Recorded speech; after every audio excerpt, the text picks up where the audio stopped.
ये है कमाई का अड्डा। सीएनबीसी आवाज मोतीलाल ओसवाल स्टूडियो से लाइव।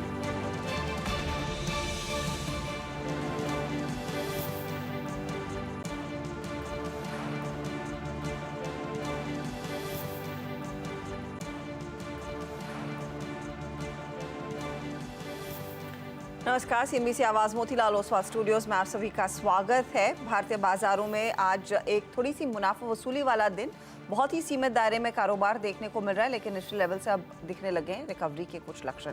क्या हो आपकी क्लोजिंग की रणनीति, उस पर करेंगे बातचीत, लेकिन पहले हेडलाइंस। बाजार में निचले स्तरों से अच्छी रिकवरी, निफ्टी नीचे से करीब 70 पॉइंट सुधरा, 19,400 के करीब। बैंक निफ्टी भी हरे में आने की कोशिश में, इधर मिड कैप शेयरों में जोश कायम। ऑयल मार्केटिंग कंपनियों में शानदार तेजी, अच्छे नतीजों के बाद 5% चढ़कर एचपीसीएल बना वायदे का टॉप गेनर। आईओसी में भी 4% की तेजी, बीपीसीएल में भी खरीदारी। सुस्त बाजार में फार्मा शेयरों में दिख रही है रौनक, निफ्टी फार्मा इंडेक्स करीब 1.25% ऊपर, औरो फार्मा, सन फार्मा और इप्का लैब्स में 1.5 से 3% तक की तेजी। और दूसरी तिमाही में इन्फोएज का मुनाफा 99% बढ़कर 205 करोड़ पहुंचा, मार्जिन भी करीब 2 गुना हुआ। बाजार को अब Power Grid, Apollo Tyres, Trent, Deepak Nitrite जैसी कंपनियों के नतीजों का इंतजार। नतीजों के लिहाज से कल अहम दिन, लुपिन, बाटा, पिडिलाइट, यूनाइटेड स्पिरिट्स समेत वायदा की 9 कंपनियां पेश करेंगी नंबर्स। और ब्यूटी प्रोडक्ट बनाने वाली कंपनी होनासा कंज्यूमर की फ्लैट लिस्टिंग, 2% प्रीमियम के साथ 330 पर की पारी की शुरुआत।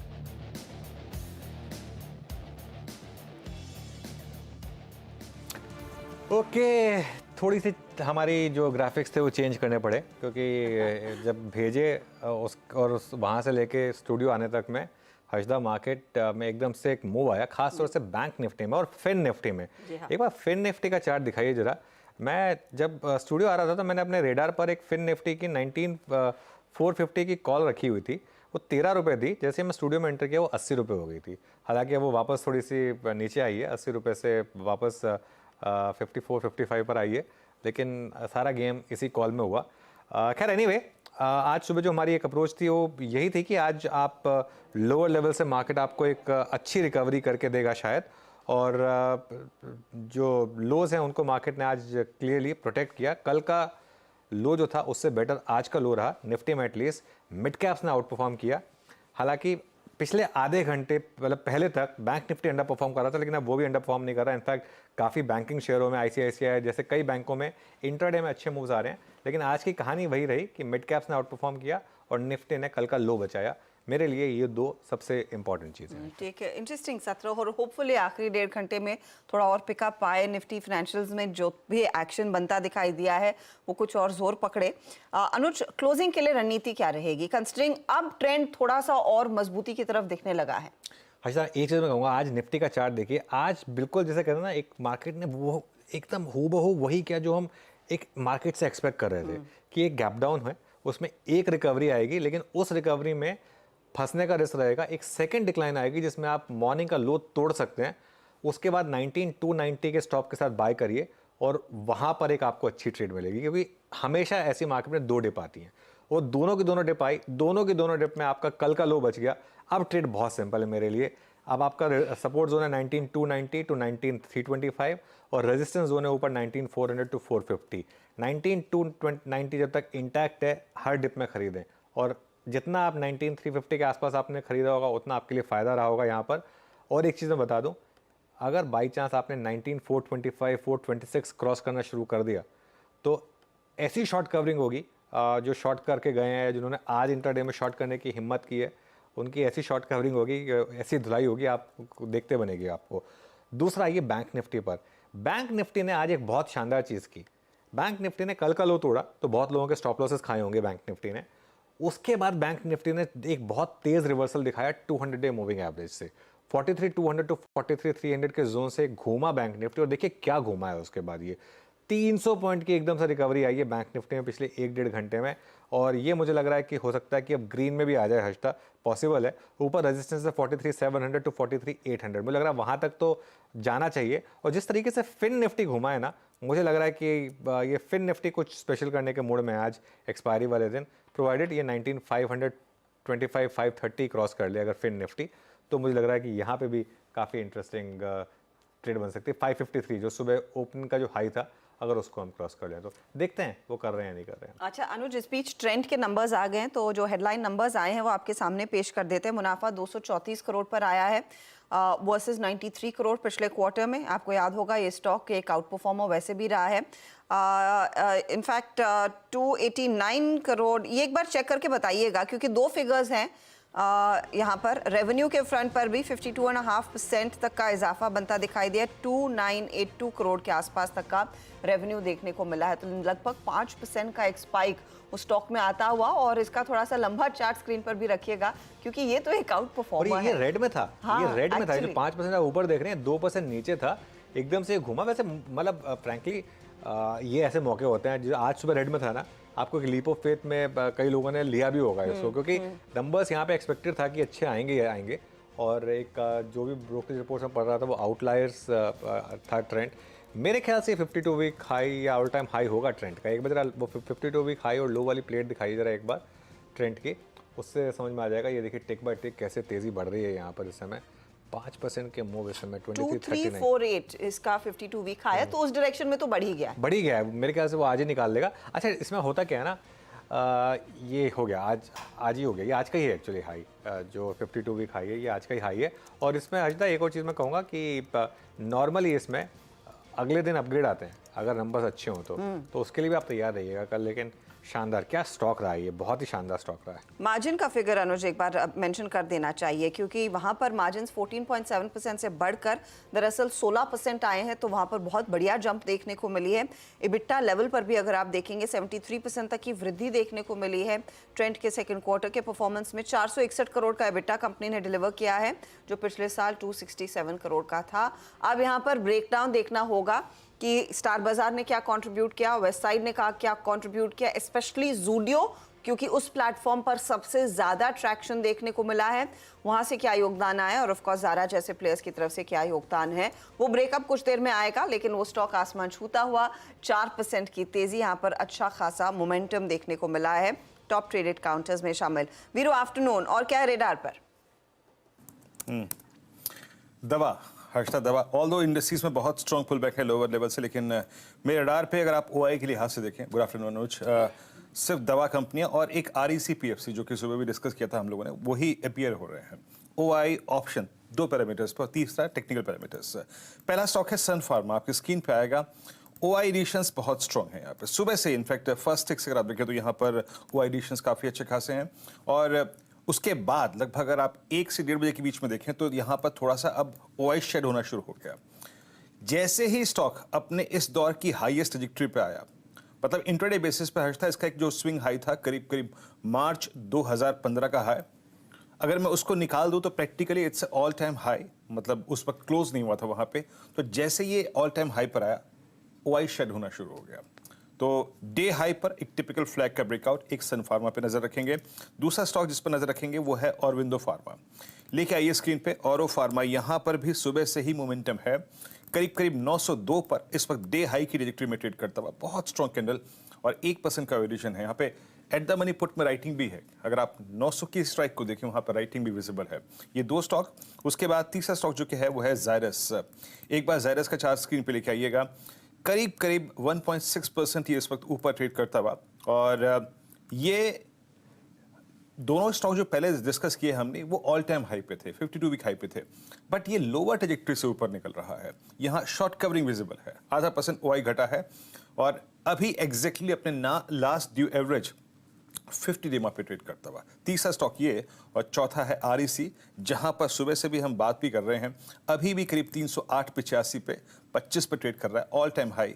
बट ओआई एडिशंस को देखिए हर्षदा, यहाँ पर लगभग 3-4% ओआई बिल्डअप हुआ है और पिछले 3 सेशन की हाईएस्ट ट्रैजेक्टरी को क्रॉस करके ट्रेड करता हुआ। तो फिलहाल ये 4 ट्रेड्स जहन में आते हुए हर्षदा। अच्छा एक चीज़ कहूँगा मैं हर्षदा, ट्रेंड जैसे शेयरों में आपको हमेशा एक चीज़ देखनी चाहिए, रेवेन्यू बढ़ा है 53%, एबिटा बढ़ा है 78% और इसकी वजह से नेट प्रॉफिट बढ़ा है 188%।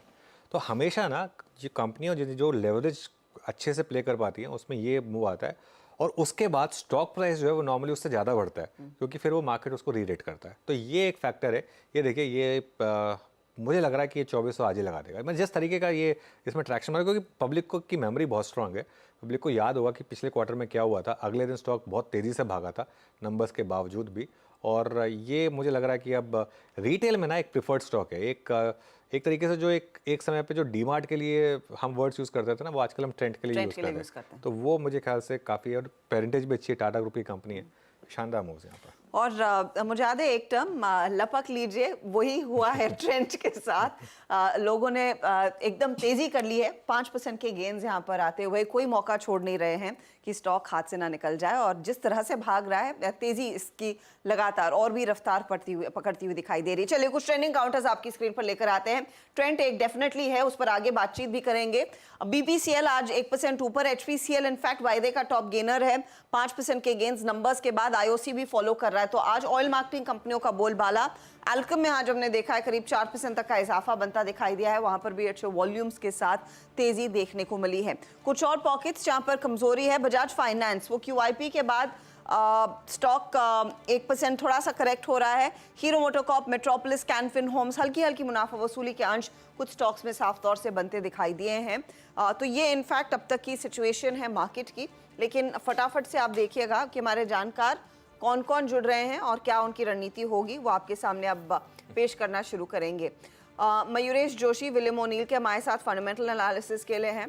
प्रकाश गाबा, मानस जायसवाल, आशीष भयती, शिल्पा राउत, ये आपको बताएंगे आपकी क्या तकनीकी रणनीति होनी चाहिए। आगे श्रीकांत चौहान को भी जोड़ेंगे। 220 पर आज की लिस्टिंग, होनासा कंज्यूमर, मामा अर्थ वाली कंपनी। लिस्टिंग थोड़ी सी ठंडी हुई है, लेकिन खास बातचीत के लिए मैनेजमेंट हमारे साथ जुड़ेगा। वरुण अलग और गजल अलग से बातचीत होगी। साथ ही साथ कल आने वाले नतीजों में Bata India, lupin, Pidilite, USL, ये सब स्टॉक्स हैं। सुमित को जोड़ेंगे इसी अपडेट पर। 250 पर मार्केट बिग वॉइस में हमारे साथ जुड़ेंगे मेहरबून ईरानी आज। फिर of course BTST trades, STBT का जिक्र होगा। क्लोजिंग की तरफ भी आज हम बढ़ेंगे। तो ये सारी चीज़ें होंगी आपके लिए खास CNBC आवाज़ के इसी मंच पर। ओके अच्छा, एक चीज़ कहूँगा मैं, आज सुबह सुबह जो ट्रेड्स ली गई थी पैनल ने, ऑलमोस्ट सारी के सारी अपने टारगेट सेट कर रही है। एक बार जरा ऑरो फार्मा लेकर आइए, देखिए क्या शानदार मूव्स रहे यहाँ पर आज ऑरो फार्मा में, और मेरे ख्याल से सारे टारगेट्स अब यहाँ पर एक्सीड हुए। एल्केम भी एक और पिक थी सुबह सुबह चैनल पर, वहाँ पर भी सारे टारगेट हिट हुए। तो आज तो खैर टारगेट हिट का दिन है, जबकि मार्केट काफ़ी टफ रहा था आज। इंटरडे में अब शानदार रिकवरी है वैसे, लेकिन अभी भी 19400 के आसपास आके थोड़ा रुक रहे हैं हम। एक बार 19425 निकाल दें तो मेरे ख्याल से मज़ा आएगा। चलिए अपने एक्सपर्ट्स को जोड़ते हैं। गावा सर, गुड आफ्टरनून, बताइए इस समय की pick. Good afternoon to you. इस समय की ट्रेड है वो रिपीट करूंगा मैं। शो मैंने क्विक सिंगल में दिया था LTIM, L&T माइंट्री, उसका टारगेट था 5200, वो अचीव हो गया। लेकिन अब यहाँ पर एक फ्रेश ट्रेड बनता है। अब ट्रेड कर रहा है 5200 के आसपास, स्टॉप होगा 5170। नेक्स्ट टेक्निकल टारगेट 5250 के बने, मेरे ख्याल से वहां तक जाना चाहिए। LTIM 5250, okay. 5250 के लिए एक मौका LTI माइंट्री में। मानस, आपका ट्रेड लें उससे पहले एक बार प्लीज ट्रेंड पर नजर डाल लीजिए, क्योंकि स्टॉक अब 6.25% ऊपर आ गया है और वायदे का टॉप ट्रेडेड काउंटर है। 13% का हुआ एडिशन, बस मिनटों में हुआ है ये सब। गुड आफ्टरनून अर्चना जी। तो देखिए ट्रेंड तो जैसा आप लोग कहते हैं कि ट्रेंड का जो ट्रेंड है वो बिल्कुल बहुत पॉजिटिव बना हुआ है, और आज के मूव के बाद भी ऐसा कहीं पर नहीं लग रहा है कि आपके कोई टेक्निकल टारगेट अचीव हुए। आई थिंक जो टेक्निकल टारगेट है वो 2550 के हैं, यहाँ से भी 200 रुपए ऊपर है टारगेट, तो बिल्कुल बने रहिए। लेकिन ये सही समय है कि स्टॉप लॉस को रिवाइज करके 2300 रुपए के नीचे कर लें। अभी के लिए ट्रेड देना होगा तो वो फेडरल बैंक होगा। देखिए मैंने आज जो दिवाली का पिक था उस पर फेडरल बैंक पे एक लॉन्ग टर्म कॉल दिया था, और ये भी मेंशन किया था कि अगर ये 145 रुपए के ऊपर जाए तो ट्रेडर भी यहाँ पर एक ट्रेड ले सकते हैं लॉन्ग साइड पे, और 145 के लेवल्स ब्रीच हो गए हैं। अब स्टॉक अपने 20 डे मूविंग एवरेज के ऊपर ट्रेड कर रहा है, high top higher bottoms clearly दिख रहे हैं, इसलिए फेडरल बैंक में करंट लेवल्स पे खरीदारी की जा सकती है। 144.90 144.90 के स्टॉप लॉस से करंट लेवल्स पे खरीदारी करिए, और अब टारगेट 150 के सेट करिए। दोनों ही मैंने कैश लेवल्स बताए हैं। ऑप्शन में भी आप ट्रेड ले सकते हैं। 145 वाला कॉल ऑप्शन 3 रुपए 80 पैसे पे ट्रेड हो रहा है, वहां पे ₹2.90 के स्टॉप लॉस से आप खरीदारी कर सकते हैं और ₹6 की टारगेट इस ऑप्शन में भी सेट कर सकते हैं। हालांकि ये सुबह सुबह पहले मानस की पोजिशनल कॉल थी, लेकिन फिर हमने डिस्कशन किया पोस्ट ओपनिंग। इस पर हमारा डिस्कशन हुआ था करीब करीब आप समझ लीजिएगा कि 9:50 के आसपास। उस वक्त प्राइस था, मानस से ही हुआ था 144.50 पे, now it's 146.40। Shilpa ji, good afternoon, आपका ट्रेड क्या रहेगा? Good afternoon everyone. मेरा यहाँ पे बाय रहेगा एक्साइड इंडस्ट्रीज पे। मुझे एक्साइड इंडिया यहाँ पे बहुत अच्छा लग रहा है। यहाँ पे 260 के स्टॉप लॉस से ये बिल्कुल तैयार है अप्रोच करने के लिए 285 से 300 जोन्स। तो इसका आप ऑप्शंस के थ्रू ट्रेड ले सकते हैं। 280 का जो कॉल ऑप्शन है रफली अभी ₹2.70 के अराउंड ट्रेड कर रहा है। आप इसमें पार्टिसिपेट कीजिए। यहाँ पे ₹1.5 का स्टॉप लॉस रखिए और अगर ये सही जाता है तो ये आपको आराम से 7 से 8 रुपए के बीच में भी ट्रेड करते हुए मिलेगा। तो ये एक बहुत ही ल्यूक्रेटिव एंड बहुत ही वेल प्लेस्ड काउंटर है अभी यहाँ पे पार्टिसिपेट करने के लिए। एक्साइड हल्का 2400 की बात की थी हमने ट्रेंड पे, 2391 ऑलरेडी लगा दिया इस स्टॉक ने और कोई साइन नहीं है अभी यहाँ पे भी वीकनेस के। तो 2400 तो आज की आज ही आ गई, क्योंकि जैसे मैं कहा मार्केट की मेमोरी काफ़ी स्ट्रांग होती है। मार्केट को याद था कि पिछले क्वार्टर में क्या रहा था और ये नंबर्स बहुत ही शानदार लग रहे हैं। मेरे ख्याल से इसके बाद थोड़े से अपग्रेड आएंगे यहाँ पर। यहाँ आज अपर सर्किट है 2456 का, 2456 का अपर सर्किट है ये। अब 2400 तो आ गया ये, अब शायद ये वहाँ तक भी चला जाए एक बार के लिए। जिस तरीके का मोमेंटम है, लोग हरी में है इसको लेने के लिए इस समय यहाँ पर।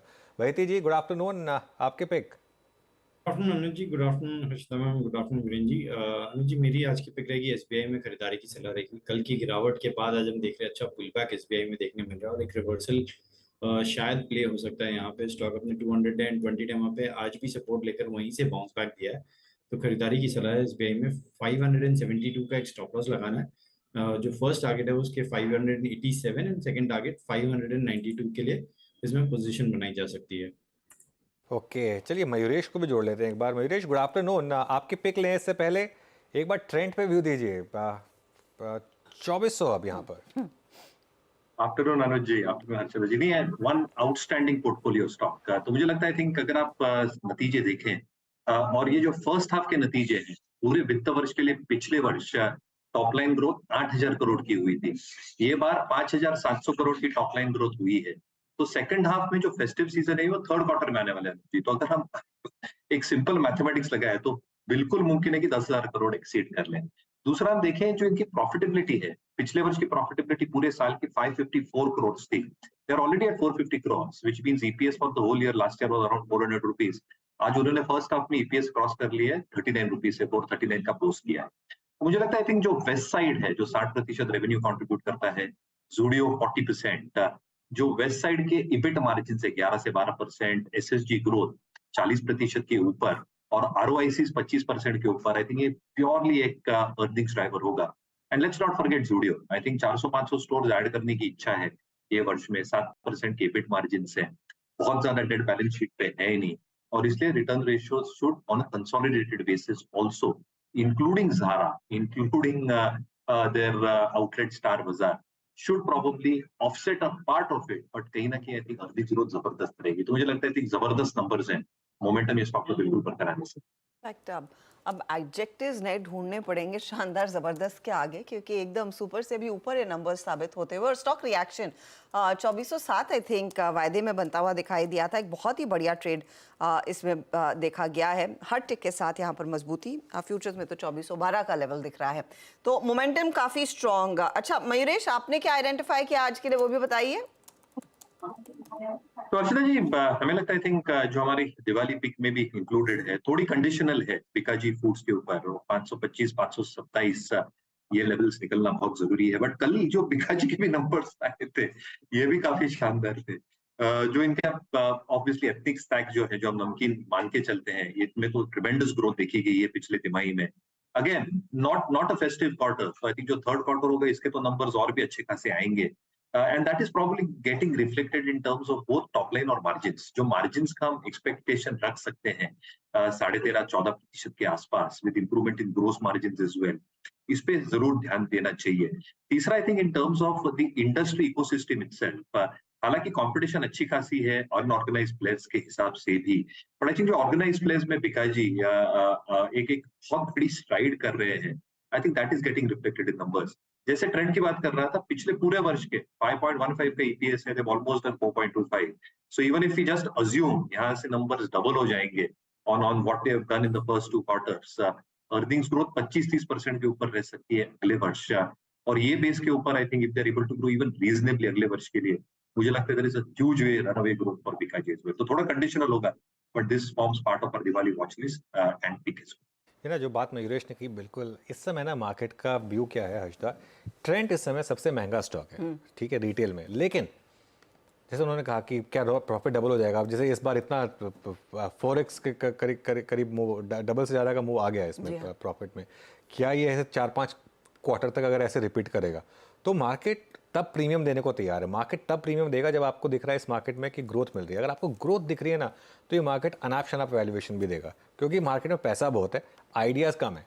तो इसके लिए मार्केट तैयार है आपको अनाप शनाप वैल्यूएशन देने के लिए भी, प्रोवाइडेड आपकी अर्निंग्स आती रहे हमेशा। पिछले क्वार्टर में अर्निंग्स आई, इस क्वार्टर में अर्निंग्स आई। अच्छा, पिछले क्वार्टर में मुझे याद अच्छे से 1800-1900 भाव हुआ करता था, तब लोगों ने कहा था कि ये तो बहुत महंगा हो गया है ना। वो 1800-1900 वाला अब 2400 हो गया। जैसे मैं कह रहा था, आज मेरे ख्याल से शायद अपर सर्किट भी लगा दे एक बार के लिए।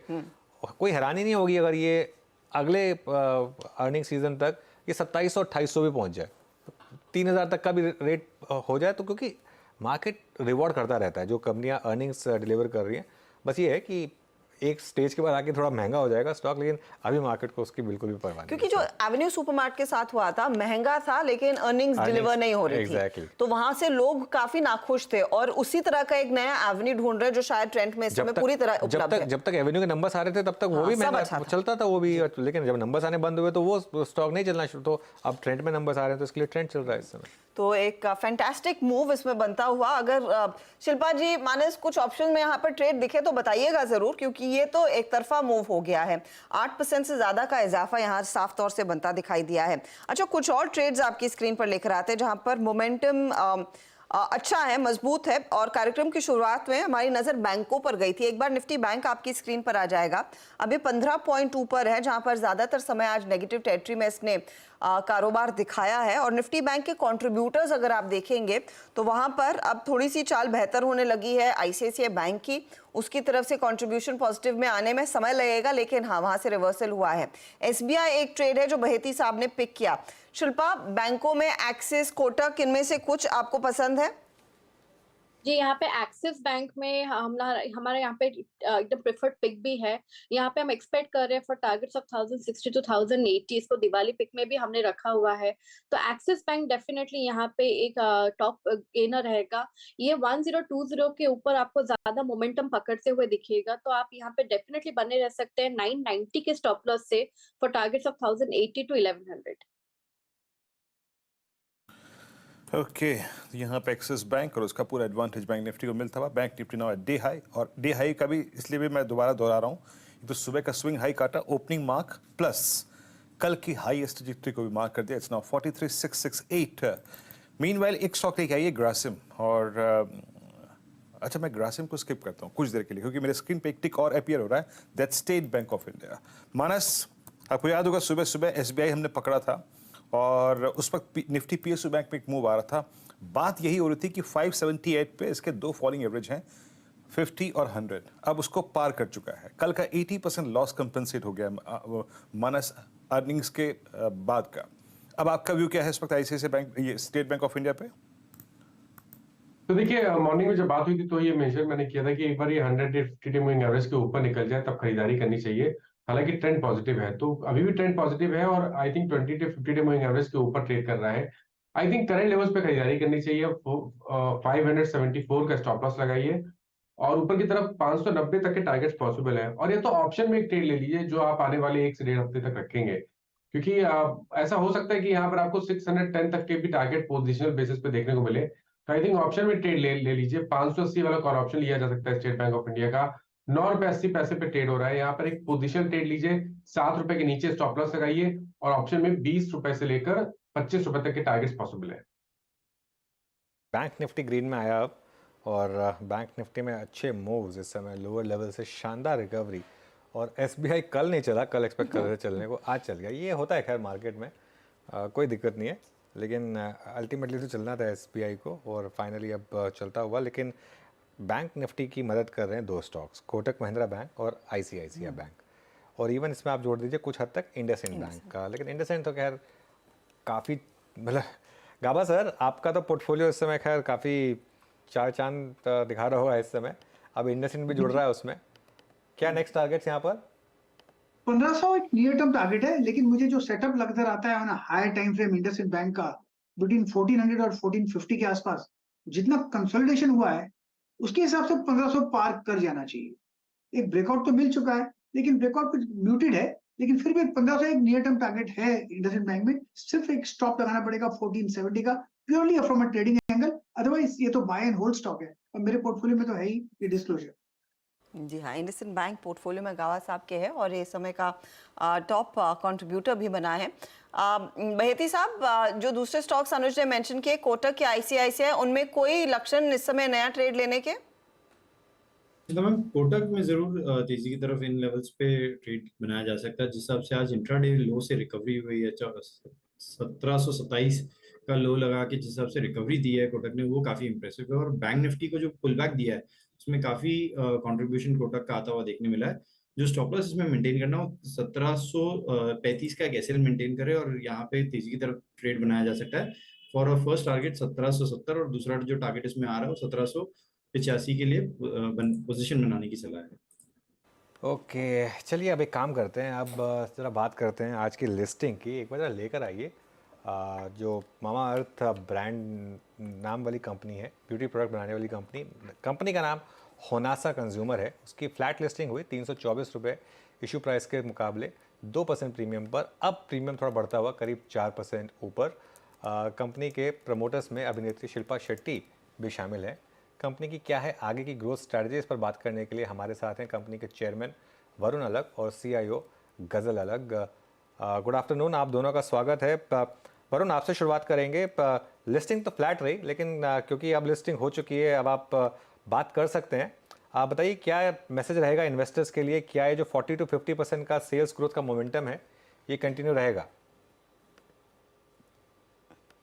जी, आई थिंक बड़ा दिन है हमारे लिए। 7 साल की कंपनी है, 7 साल में कंपनी को पब्लिक ले जा पाना और इतने अमेजिंग ब्रांड्स बना पाना एक काफ़ी बड़ी अचीवमेंट रही है कंपनी के लिए। जैसे हम आगे बढ़ रहे हैं, आई थिंक हमारा मैसेज यही होगा कि हम कंटिन्यू करेंगे इस ग्रोथ जर्नी पे, अपने ब्रांड्स को जो है इंडस्ट्री से तेज़ ग्रो करने में एंड डिलीवर करने में बेटर ग्रोथ रहने। और बस जो लोग जिन लोगों ने पास्ट में भी हम पे विश्वास किया है उनको काफ़ी अच्छी हमने वैल्यू जनरेट करके दी है, और जो लोग आज भी हमारे साथ जुड़ेंगे हम इंश्योर करेंगे कि जो है उनके लिए बेस्ट रिजल्ट्स क्रिएट करें फ्यूचर में। गजल, इनफैक्ट आप इनोवेशन और ओवरऑल जो प्रोडक्ट कस्टमाइजेशन है यंग इंडिया के लिए और मदर्स के लिए ड्राइव करती आई हैं। अब यहाँ से रणनीति क्या रहेगी, क्योंकि आप एक तरफ वो हाउस ऑफ ब्रांड्स की स्ट्रैटेजी भी अपना रहे हैं, किस तरह की प्रोडक्ट पाइपलाइन अब डेवलप होगी या सामने आएगी? देखिए, हमने एक ऐसा बिजनेस मॉडल बनाया है मामाअर्थ के साथ स्पेशली, जो हमने अपने बाकी ब्रांड्स के ऊपर भी रेप्लिकेट किया है और हमने सक्सेस देखी है। हमारा दूसरा ब्रांड जो हमने क्राफ्ट किया था डर्माको 300 करोड़ ARR पे है ऑलरेडी। हमारा तीसरा ब्रांड एक्वोलॉजिका जो हमने क्राफ्ट किया था 150 करोड़ ARR पे है। हमारे एक्वायर्ड ब्रांड्स भी बहुत स्ट्रॉन्ग मोमेंटम देख रहे हैं ग्रोथ का। मैं सिर्फ इतना ही कहना चाहूँगी कि कुछ चीज़ें जो है जर्नी के साथ बदलती हैं, बट कुछ चीज़ें सेम रहती हैं। तो हमारा पैरानोया अराउंड क्वालिटी वैसा ही रहेगा जैसा शुरुआत में था, जैसा आज तक है।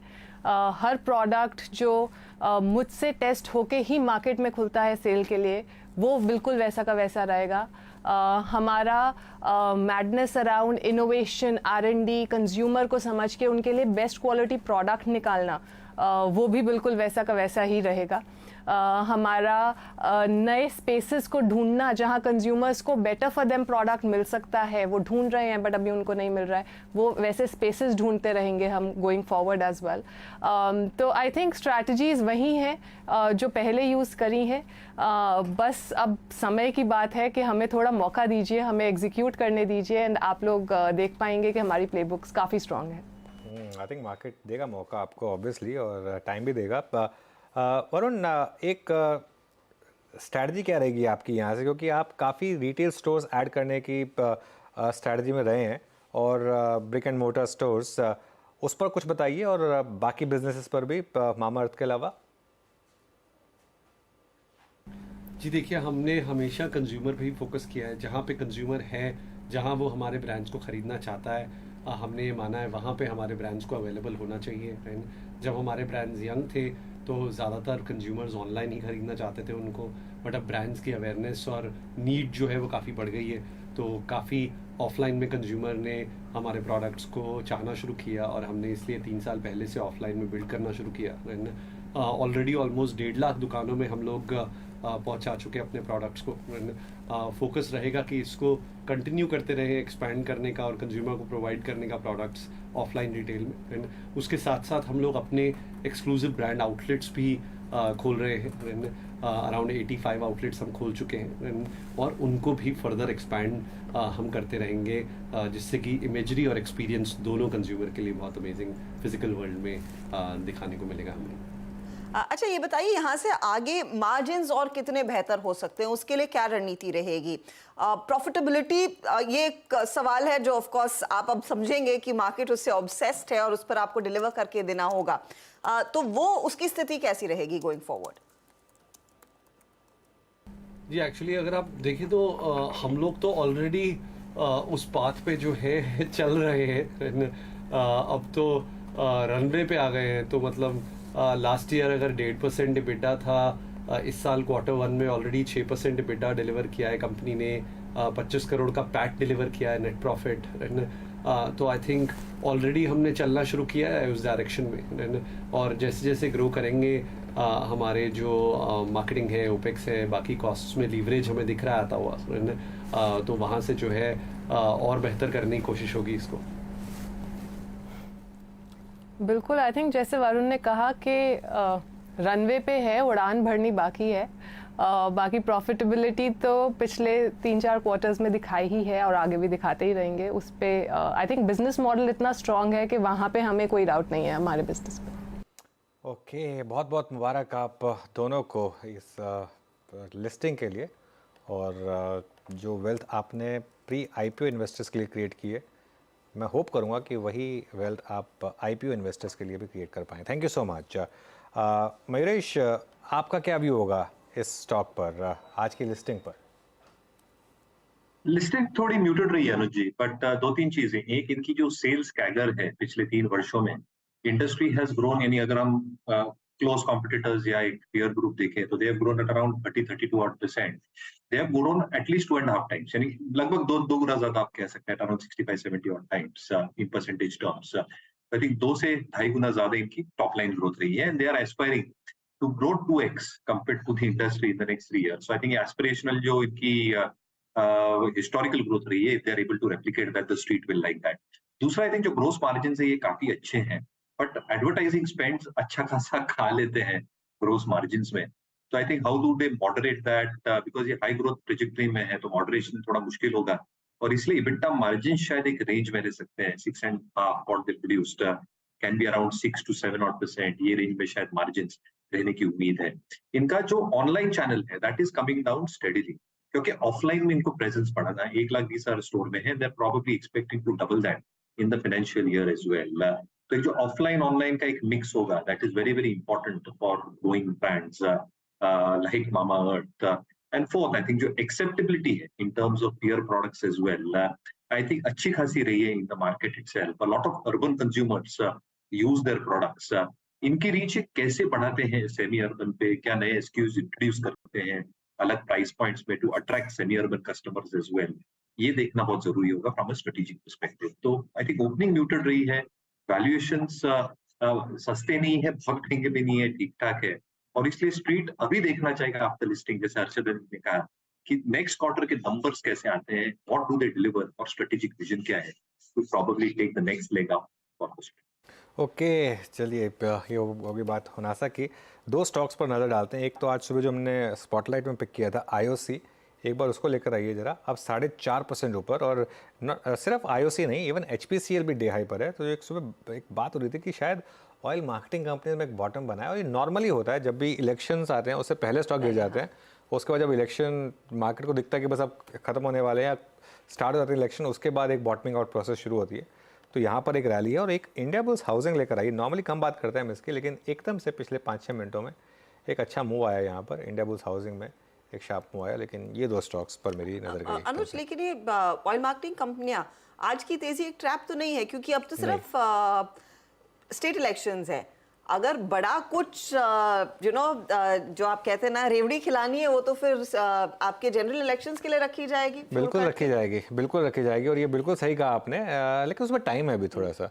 मार्केट का क्या है ना, अभी मार्केट यहाँ पे एक बार के लिए तेज़ी कर लेगा, उसके बाद ये वाला जो डिक्लाइन है ना, उसके बाद जो अगला डिक्लाइन है वो आना शुरू होगा फिर जनवरी से। क्योंकि जनवरी के बाद फिर रेट नहीं बढ़ पाएंगे।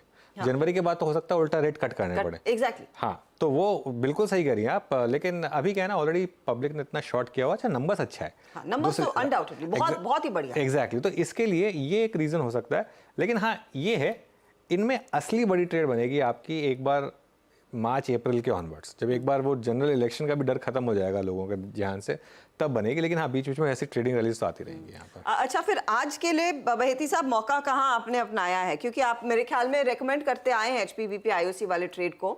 आज की तेजी पर कुछ नया ऐड किया जाए?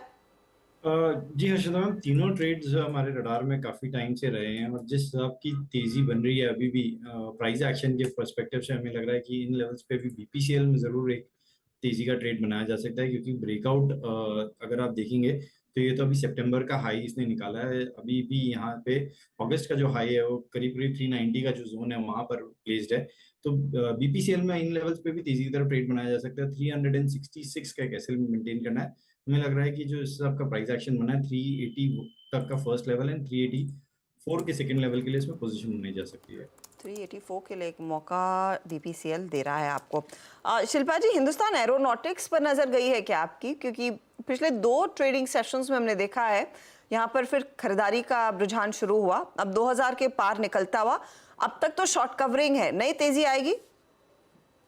जी डेफिनेटली। यहाँ पे हाल को हमने 2 दिन 3 दिन पहले ही 1900 के कॉल ऑप्शन के थ्रू बहुत बार रेकमेंड किया है, और अच्छा खासा वहाँ पे गेन्स मिला हुआ है। तो अभी ये 2000 के ऊपर इसका sustenance again move to a new trajectory, जहाँ पे आप 2200 प्लस के टारगेट्स के लिए इसको एम कर सकते हैं।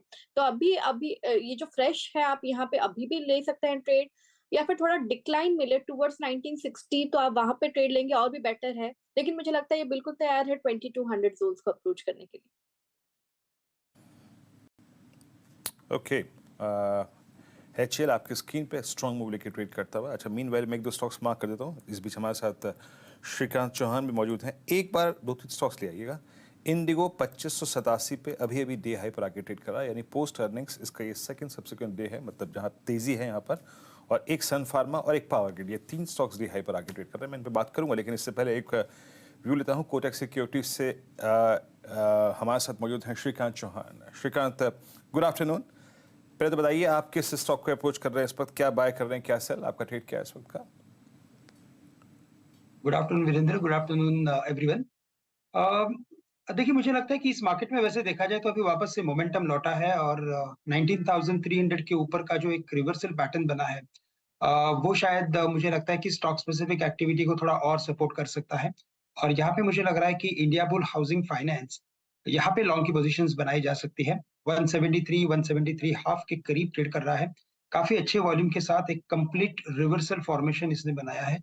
तो यहाँ से स्टॉक कम से कम 180 से लेकर 183 के लेवल्स दिखा सकता है। करंट लेवल से इससे लॉन्ग करें, स्टॉप लॉस यहाँ पे रखे एट 171 के करीब का, यानी 3 से 3.5 रुपए का स्टॉप लॉस रखे, लेकिन टारगेट्स नजर आते हैं 183 के। ओके, इंडियाबुल हाउसिंग फाइनेंस 173.55 पे आपका 35 पर आपका ये बाय ट्रेड है। मानस का फेडरल बैंक इस वक्त एक स्ट्रॉन्ग स्विंग देकर डे हाई की ट्रैजेक्टरी में आ गया। मैं एक ब्रेकआउट के एंटिसिपेशन में बात करता हूँ यहाँ पर, और वो है पावर ग्रिड। आपका व्यू क्या है यहाँ पर इस वक्त? मानस, पावर ग्रिड, इनफैक्ट शिल्पा जी आप बताइएगा 208.20 पर, ये टिपिकल एक राउंडिंग बॉटम है जिसका ब्रेकआउट मेरे ख्याल से 208 पे ही कंफर्म हो रहा है, नेकलाइन ब्रीच हो रही है। क्या किसी एट द मनी या slightly out of money call पे काम करना चाहिए पावर ग्रिड में? ओआई को देखिए, I mean 3.5%, I mean 15.44 lakhs का एडिशन, ह्यूज डे हाई पर, और ब्रेकआउट बहुत नजदीक है इस वक्त। वीरेंद्र जी, यहाँ पे पावर ग्रिड 210 के ऊपर एक डिसाइसिव, मुझे लगता है सस्टेनेंस इसका बहुत आपको स्ट्रांगली ऊपर लेके जाएगा 216 220 के लेवल्स के लिए। लेकिन क्योंकि मोमेंटम बहुत स्ट्रांग है एंड ओआई एडिशंस पे बहुत अग्रेसिव है, तो यहाँ पे 210 का जो कॉल ऑप्शन है रफली 3 रुपए 30 पैसे के अराउंड ट्रेड कर रहा है। ये एक बहुत ही ल्यूक्रेटिव ट्रेड रहेगा, आप इसमें पार्टिसिपेट कर सकते हैं। आप यहाँ पे 2 रुपए का स्टॉप लॉस मेंटेन कीजिए, तो मुझे लगता है यहाँ पे आपको आराम से 6.5 से 8 रुपीज तक के भी टारगेट आपको आते हुए मिलेंगे।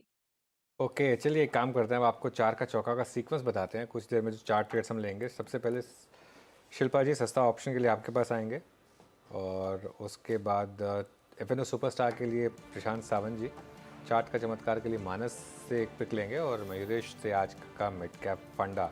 ये कुछ ही देर में ट्रेड्स लाइंड अप हैं आपके लिए।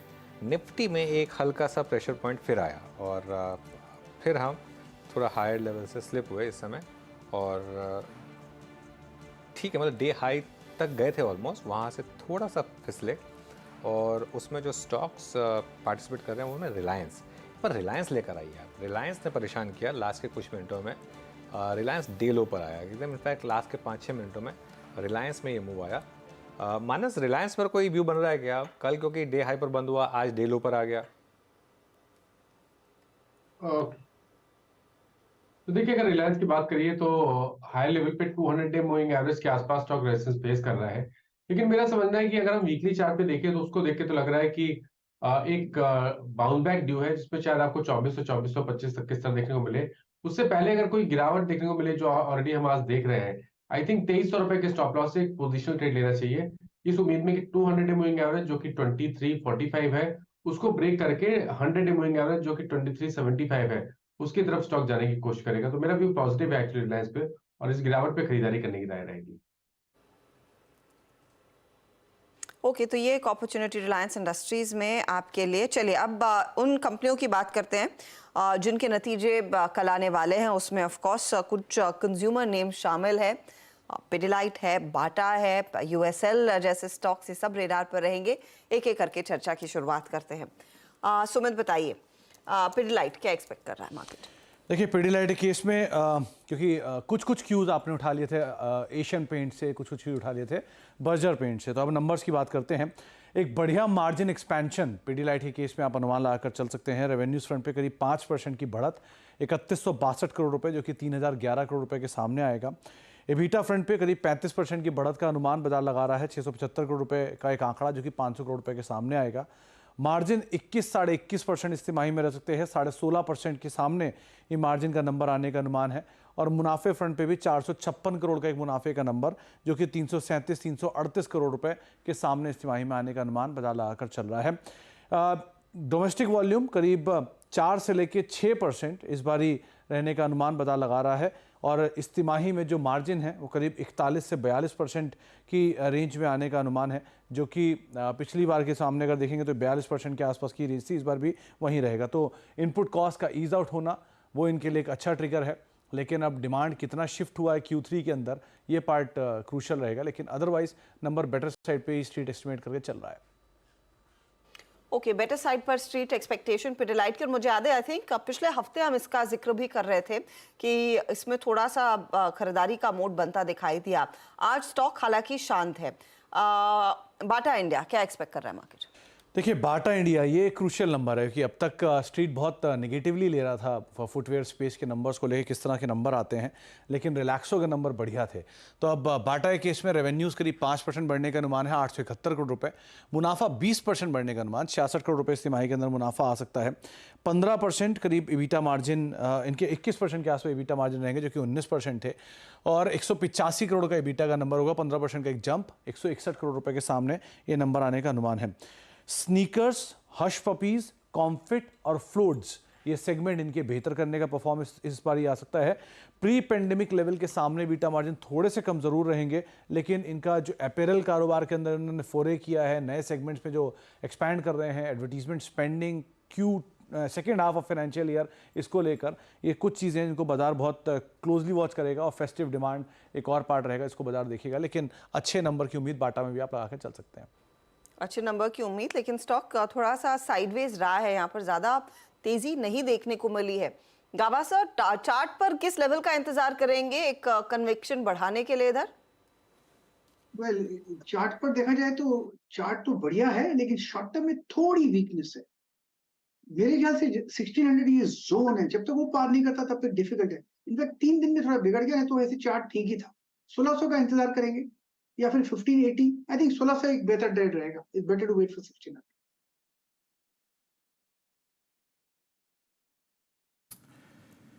ओके, चलिए इस बीच कुछ हम तथ्यों पे आज बात करेंगे, लेकिन एक काम करते हैं, एक स्टॉक उसको नहीं छोड़ेंगे, यूएसएल। सुमित, यहाँ पर नंबर्स की एक्सपेक्टेशन क्या है? तो वीरेंद्र, आपके लिए यूनाइटेड स्पिरिट्स के नंबर्स की अगर बात की जाए तो इस बारी नंबर्स के केस में मिले जुले से नंबर्स आए हैं। कुछ लिकर कंपनियों ने बेहतर नंबर पोस्ट किए और अब क्योंकि ये बेल वेदर है तो देखते हैं कैसे नंबर यहाँ आते हैं। जो अनुमान बाजार लगाकर चल रहा है कि रेवेन्यूज़ करीब 5% टूटने का अनुमान है, 27 से 31 करोड़ रुपए का रेवेन्यू, और मुनाफा 6% टूटने का अनुमान, 270 करोड़ रुपए के आसपास का एक मुनाफे का नंबर रहेगा। एबिटा फ्रंट पे बाजार अनुमान लगा रहा है करीब 417 करोड़, जो कि 446 करोड़ रुपए के सामने आएंगे, और मार्जिन फ्लैट रहेंगे, 15 साढ़े 15% के आसपास के मार्जिन रह सकते हैं। अब 2-3 चीज़ें क्रूशल है। पहला तो वॉल्यूम ट्रेंड में पिछली तिमाही में 11 मिलियन केसेस का वॉल्यूम था, इस बारी 13.5 मिलियन केसेस का वॉल्यूम है, तो क्यू ऑन क्यू बेसिस पे एक बढ़िया पिकअप वॉल्यूम में। हालांकि अगर आप इसी को वाई देखेंगे तो 13 मिलियन के सामने 13.5 मिलियन केसेस आएंगे, तो वॉल्यूम दोनों ही लिहाज से बढ़ता हुआ दिखाई पड़ेगा। वॉल्यूम ग्रोथ 3 से लेकर 4% बढ़ सकती है। एक अच्छा प्रोडक्ट मिक्स जिसकी वजह से कंपनी के मार्जिन्स में एक अच्छा एक्सपेंशन आने का अनुमान, और फुल ईयर गाइडेंस जो कंपनी ने दी थी 15% के आसपास, उसको लेकर कंपनी क्या कहती है, आगे के नंबर्स के ऊपर क्या कमेंट्री है, second half of financial year strong pickup करता है तो वहां पर कंपनी का क्या गाइडेंस है, इन चीज़ों को बाजार कीनली वॉच करेगा। Number Y flat, Q on Q pickup कर सकते हैं। ओके, चलिए ये बात होगी यूनाइटेड स्पिरिट्स के। शिल्पा जी, कोई व्यू इस स्टॉक पर, क्योंकि काफ़ी स्ट्रेंथ दिखाई है इसने ऑफ लेट? जी बिल्कुल अनुज जी, यहाँ पे तो 1100 जोन से एक इमीडिएट टारगेट है ही इसका, लेकिन जिस तरह से एक मोमेंटम है इसके साथ अगर हम लोग यूबीएल भी देखेंगे वो भी 1600 के ऊपर ही है, तो ये मुझे लगता है सेक्टर थोड़ा वापस पॉजिटिव है, तो एक नए हाइस के लिए यहाँ पे तैयार है। तो मुझे लगता है यूनाइटेड स्पिरिट्स यहाँ पे आपको 1120 1130 डेफिनेटली देखते हुए मिलेगा, और यहाँ पे यूबीएल अगर आप देखेंगे तो 1645 से 1660 के लेवल्स के लिए भी अप्रोच करेगा। ओके, चलिए 4 का चौका की शुरुआत करते हैं। फिर शिल्पा जी वापस आपके पास आ रहा हूँ सस्ता ऑप्शन ट्रेड के लिए। जी, मेरा अभी जो सस्ता ऑप्शन है वो रहेगा कोरोमंडल पे। कोरोमंडल एक पॉजिटिव टेरिटरी में है, यहाँ पे मुझे लगता है आप 1120 का जो कॉल ऑप्शन है आप इसमें पार्टिसिपेट कर सकते हैं। रफली अभी 24 हाफ के बीच में ट्रेड कर रहा है। आप 16 का यहाँ पे स्टॉप लॉस रखिए, और टारगेट्स ऑफ 34 फिर 42 से 46 के बीच आपको 3 टारगेट से आपको यहाँ पे अच्छे खासे गेन्स मिलेंगे। ओके, तो ये आपके लिए एक अच्छी अपॉर्चुनिटी क्लियरली कोरोमंडल इंटरनेशनल में तेजी की बन रही है। श्रीकांत चौहान हमारे साथ जुड़ गए हैं। श्रीकांत, बताइए आपका एफएनओ सुपरस्टार। बिल्कुल, तो हर्षदा देखिए, हमें लगता है कि आज आईसीआईसीआई बैंक में काफी अच्छा टेक्निकल रिवर्सल पैटर्न बना है। बैंक निफ्टी में अगर देखें तो उसमें काफी अच्छा correction in the morning first half हुआ था, उसके बाद की रिकवरी है। और इनफैक्ट अगर बैंक निफ्टी के अगर कैंडलस्टिक पैटर्न को देखते हो तो पिछले 4 या 5 दिनों से अगर आप देखेंगे तो उसमें कॉशियस सॉर्ट ऑफ एक्टिविटी बनी है, यानी जहां पे ओपन हुआ है वहां पे ही क्लोज हुआ है, और ऐसा फॉर्मेशन काफी रेयर होता है। मुझे लगता है कि इसमें कोई ना कोई रीजन से काफी बड़ी एक्टिविटी आने वाले दिनों में देखने मिलेगी, और आईसीआईसीआई बैंक मुझे लगता है कि इसमें एक स्ट्रॉन्ग कैंडिडेट है। 945 946 में से खरीदे, टारगेट्स रखे 960 रुपए का, स्टॉप लॉस रखे एट 939।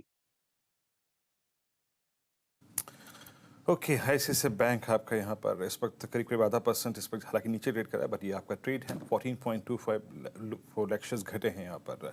इसके बाद का ट्रेड पिक करते हैं आज का एफएनओ सुपर चार्ट के चमत्कार मानस जी के सौजन्य से आ गई है। मानस, क्या पिक कर रहे हैं आप? देखिए, आईसीआईसीआई प्रू लाइफ में खरीदारी करने की राय रहेगी वीरेंद्र जी। अगर हम पैटर्न देखेंगे तो यहाँ पर अगर आप 60 मिनट चार्ट पे या डेली चार्ट पे भी देखें तो यहाँ पर एक इनवर्स अर्निंग लेवल पैटर्न का ब्रेकआउट देखने को मिला है। 200 day moving average 20 day moving average के ऊपर स्टॉक निकला है, वहां पर बेहतर वॉल्यूम देखने को मिले हैं। तो इस इनवर्स अर्निंग लेवल पैटर्न के टारगेट अगर सेट करने होंगे तो 555 के टारगेट आते हैं। आईसीआईसीआई प्रो में करंट लेवल्स पे खरीदारी करिए, 524 का स्टॉप लॉस लगाइए, 555 के टारगेट सेट करिए, ये दोनों ही कैश लेवल्स हैं। ऑप्शन में अगर ट्रेड लेना हो तो 540 का कॉल ऑप्शन लिया जा सकता है, 11 रुपए के आसपास ट्रेड हो रहा है, वहां पर आप 6 रुपए के स्टॉप लॉस से खरीदारी करिए और इस ऑप्शन में 22 रुपए तक के टारगेट्स पॉसिबल है। ओके, चलिए मयूरेश के पास चलते हैं। मयूरेश, मिड कैप फंडा।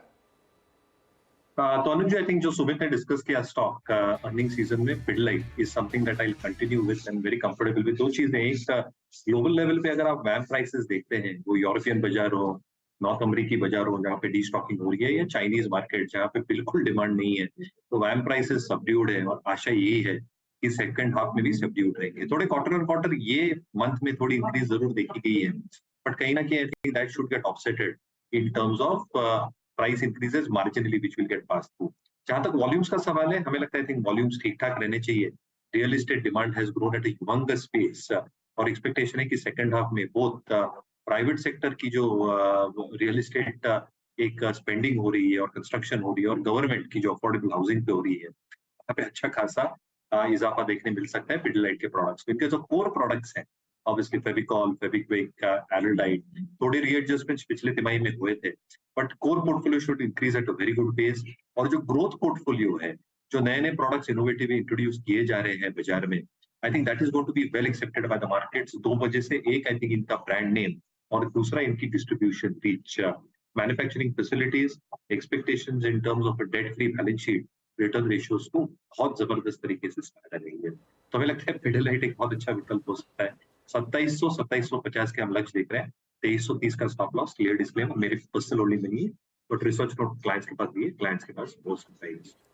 पिडलाइट कल नंबर्स आएंगे और उससे पहले यहाँ पर एक मिड कैप फंडा ट्रेड जो मयूरेश ने पिक किया। चलिए मैं फटाफट से सारे ट्रेड्स रिकैप कर देती हूँ। शुरुआत हमने सस्ता ऑप्शन के साथ की। शिल्पा ने दिया है कॉरमंडल इंटरनेशनल, 1120 का कॉल इन्होंने सुझाया, 34, 42 और फिर 46 के लेवल्स के लिए 16 आपका स्टॉप लॉस रहेगा। इस समय ट्रेड कर रहा है 25-45 के आसपास।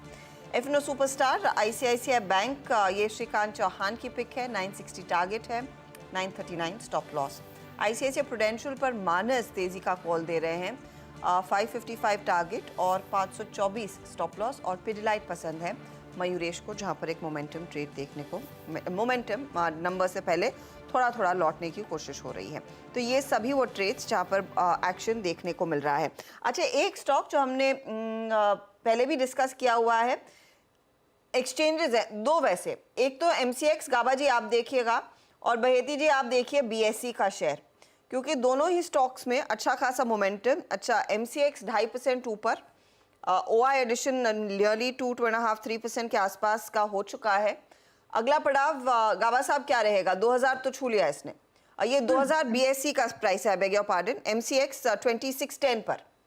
करेक्ट, 2610 के आसपास ट्रेड कर रहा है एमसीएक्स। यहाँ पर 7-8 दिनों से एक अपमूव मिला है, मोमेंटम थोड़ा स्ट्रेच है, लेकिन बाई मोड पर तो है एमसीएक्स, तो अपमूव कायम हो सकता है। स्टॉप होना चाहिए सिर्फ अपने आप को प्रोटेक्ट करने के लिए, वो होगा, ब्रेकआउट ही मिला है और वो होगा करीब 2580। मेरे ख्याल से ये 2650 तक जाना चाहिए। ट्रेंड है, मोमेंटम है और ले जाएगा बिल्कुल, कल तक भी थोड़ा स्ट्रेच है लेकिन ले जाएगा। एमसीएक्स का मोमेंटम जा सकता है। बहेती जी, बीएसई का क्या होगा?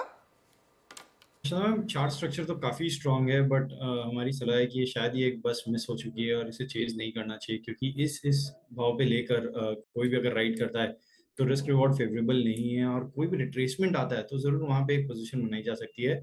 जिनके पास लॉन्ग है बने रहे, सिर्फ ट्रेल करते रहे स्टॉप लॉस को, ऐसे मल्टीबैगर कम मिलते हैं इस मार्केट में, तो 1900 का स्टॉप लॉस अब होल्ड रखे और पोजिशनली इसे बस ट्रेल करते रहे। मुझे लग रहा है कि जैसा आपका स्ट्रक्चर है, stock already all time high पे ट्रेड कर रहा है। नेक्स्ट जो इसका टारगेट्स दिख रहे हैं 2000, अब जो एक साइकोलॉजिकल लेवल था वो क्रॉस हो गया है, तो अब इसके जो नेक्स्ट टारगेट है वो 2120 के टारगेट्स के लिए पोजीशन में रहे। बीएससी मुझे याद है हमने डिस्कस किया था हफ्ता, और तब 600 रुपये का भाव था, और ये 3 महीने पहले की बात है, ऐसा नहीं कोई बहुत पहले की बात बता रहा हूँ मैं आपको। बस हाँ, ये देखिए, ये 3 महीने पहले 600 रुपये पे था ये।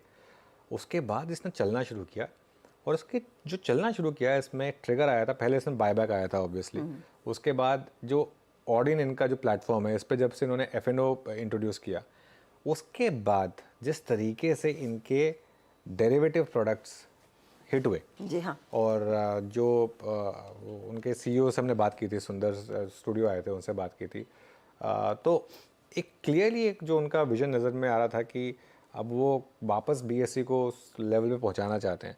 NSE का डोमिनेशन था हमारी मार्केट में, अभी भी है, ऐसा नहीं है। तो इसमें मार्केट कॉल क्या ले रहा है? देखिए, NSE अनलिस्टेड मार्केट में अवेलेबल है, लेकिन BSE में इतनी बड़ी रैली के बाद भी NSE का रेट नहीं हिला अनलिस्टेड मार्केट में। अब मार्केट अब ये एक मान के चल रहा है, अब इन्होंने अपने वो चार्जेस भी बढ़ाए, पहले तो खैर ऑलमोस्ट फ्री था, अब इन्होंने चार्जेस भी बढ़ाए। अब मार्केट क्या एक्सपेक्ट कर रहा है कि धीरे धीरे वो जो 95-5 का स्क्यू था NSE BSE का, वो शायद आगे जाते हुए 70-30 हो जाए। ये इतना हो सकता है कि शायद पॉसिबल है, ये मार्केट एक बेट ले रहा है। और एक चीज़ तो क्लियर हो गई है कि अब BSE के पास 2 प्रोडक्ट्स हैं, NSE के पास 3 प्रोडक्ट्स हैं। मतलब NSE के पास वैसे 4 हैं, लेकिन जो मिड कैप इतना फिर भी नहीं चलता है, फिर निफ्टी और निफ्टी बैंक, और BSE के पास सेंसेक्स और बैंक एक्स। और एक चीज़ बहुत क्लियर है कि अब BSE के वो जो 2 दिन एक बार बीच में NSE BSE में क्लैश हुआ था एक्सपायरी को लेकर, लेकिन अब वो क्लियर हो गया है। आई थिंक शायद रेगुलेटर की तरफ से भी शायद एक नोट गया है उनको कि नहीं, आप BSE को अपना जो 2 दिन है एक्सक्लूसिवली रहने दीजिए। तो आई थिंक उसकी वजह से BSE काफ़ी टर्नओवर पिक कर रहा है। लेकिन अगेन, जैसा आशीष जी ने कहा, ये उस तरीके का स्टॉक है, आपने एक बार ले लिया तो अच्छी बात है, अब आप फ्रेश नहीं ले पाएंगे कभी भी ऐसे स्टॉक्स को, या आपने एक बार बेच दिया ना, उसके बाद आप दोबारा नहीं ले पाएंगे, क्योंकि आपको पता नहीं कि उसके बाद वो कब ले रहे हैं कब नहीं ले रहे हैं। लेकिन रिमार्केबल रहा जिस तरीके से भागा ये स्टॉक, बहुत बढ़िया ट्रेड देखने को मिला। और इस पर तो इनफैक्ट मुझे याद है सेबी चेयरमैन ने खुद कहा था कि वो दोनों एक्सचेंजेस के बीच में एक हेल्दी कंपटीशन चाहती है, वो ये नहीं चाहती कि एक मोनोपोली ऑफ सॉर्ट्स बनती दिखाई दे। और उसके बाद भी BSE को लेकर फिर और ऊर्जा आई थी। एब्सोल्युटली। अच्छा, इन द मीनवाइल एक बार जरा बैंक निफ्टी लेकर आइए आप, और फिन निफ्टी लेकर आइए, दोनों के दोनों इंडिसेस एक बार जरा लेकर आइए। और ख़ास तौर से बैंक निफ्टी एकदम से मूव आया, ये देखिए निफ्टी फाइनेंशियल सर्विसेज 19,534 पर आया, और एक बार जरा बैंक निफ्टी लेकर आइए 76 पॉइंट्स ग्रीन में, एकदम से मूव। कोटक ने काफ़ी हद तक इसकी हेल्प की है, कंट्रीब्यूशन दिखा दीजिए एक बार जरा, कोटक आपको नंबर 1 पे दिखाई देगा। आई थिंक ICICI बैंक का भी मूव दिखा रहा है, लेकिन एक्सिस, SBI, कोटक, एक्सिस दिखा दीजिए एक बार, एक्सिस का इंटरडे चार्ट, एक्सिस में जो मूव आया एक बार देख लेते हैं इंटरडे चार्ट यहाँ पर। एक्सिस एक्चुअली प्राइवेट बैंक्स में सबसे स्ट्रॉन्ग स्टॉक गाबा सर एक्सिस ही रहा है वैसे, लग रहा है ये अब ये फ्रेश ऑल टाइम हाई की तरफ। बिल्कुल एब्सोल्युटली वही लगता है, वैसा ही होगा। एक्सिस बैंक में जो मोमेंटम है और जो सिग्नल मिला है, कल मिला है और आज कंटिन्यू कर रहा है, ये 1050 तक मेरे ख्याल से चला जाएगा, वहां पर न्यू हाई बन जाएगा। बिल्कुल, तो ये स्टॉप लगाना पड़ेगा 1010 का एक्सिस बैंक में, और एक अच्छा ट्रेड बनता है एक्सिस बैंक में, बिल्कुल ज्यादा सेफ ट्रेड कह सकता हूँ। चलिए काम करते हैं, छोटा सा ब्रेक ले लेते हैं, फिर ब्रेक लेकर जब लौटेंगे तो इस तेज़ी की मार्केट और दिवाली से पहले की इस मार्केट में क्या करना है आपको, इस पर बात करेंगे हम मेहरबून ईरानी के साथ। Welcome back. चलिए अब बात करते हैं मेहरबून ईरानी से। मेहरबून, गुड आफ्टरनून। दिवाली है तो आज एक काम करें, आज की एक पिक्स के साथ शुरुआत करेंगे। कोई स्टॉक आइडिया जो आप हमारे व्यूअर्स के लिए आज सजेस्ट करेंगे? आई थिंक अनुज जी, हमें समझना चाहिए कि मार्केट जो चल रहा है पिछले काफ़ी दिनों से, आई थिंक पूरा एकदम क्लियर बॉटम अप अप्रोच हो गया है। आप सेक्टरल्स कॉल दीजिए, you will go wrong. Mid cap IT चल रहा था, फार्मा चल रहा था, ये चल रहा था, वो चल रहा था, but this is not happening. People are just looking at bottom up approach based on performance of individual companies. इससे ट्रेडिंग काफ़ी डिफिकल्ट हो गया है। फ्रंटलाइन स्टॉक्स की आप बात करो, HDFC bank, Kotak bank, ICICI bank, axis bank, जिसको भी आपको लेना है ले लीजिए frontline. I think they have at most become defensive place, Reliance included. तो आई थिंक मार्केट में हो क्या रहा है, so if this stocks possibly move up, the market Nifty will go up. FIs थोड़ी सी सेलिंग थोड़े दिनों के लिए बंद कर दे तो for all you know there could be a short squeeze, जैसे कल साउथ कोरिया में हुआ था, शॉर्ट स्क्वीज 6-6.5% मार्केट बढ़ गया था। यहाँ पर भी थोड़ा ओवरसोल्ड मार्केट है। If FIs blink thoda sa, so for all you know, we will move up very sharply, especially because frontline stocks are just not performing. तो individual stocks में अगर आप मुझे पूछो तो if I were to give some frontline names, मैं कहूँगा कि clear cut re-rating हुआ है PSU stocks में, और इसमें stocks which have gone up sharply despite that मुझे अच्छा लग रहा है stock like से REC या frontline stocks में, या stock like Larsen and Toubro, I think this too would qualify as great buys even at the present level. Clear disclosure, Anuj ji, ki I'm personally holding the stocks. No intention to sell them.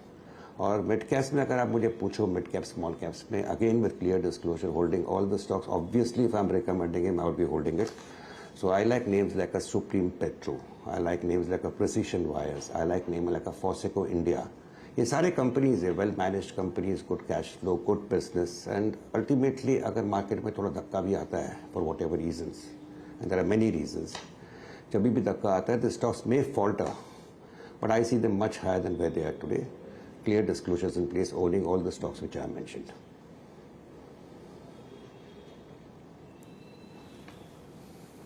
Okay चलिए तो यहाँ पे आके कुछ conviction boys हैं। अच्छा मेहरबान आपने इस अर्निंग सीजन को देखा और इस मतलब अक्टूबर के एंड तक आते आते बहुत कुछ चीज़ें देखी हमने क्रूड पे 95 का देखा हमने ये वॉर देखी हमने फेड का निर्णय देखा अर्निंग सीजन देखा अभी मिड कैप में कुछ ऐसी कंपनीज जिनका मैनेजमेंट के साथ आपका इंटरेक्शन हुआ हो पोस्ट नंबर्स जो आपकी कन्विक्शन लिस्ट में है स्पेशली डेडिकेटेड मिड कैप पर ऐसा कुछ स्पेस में है आपके पास?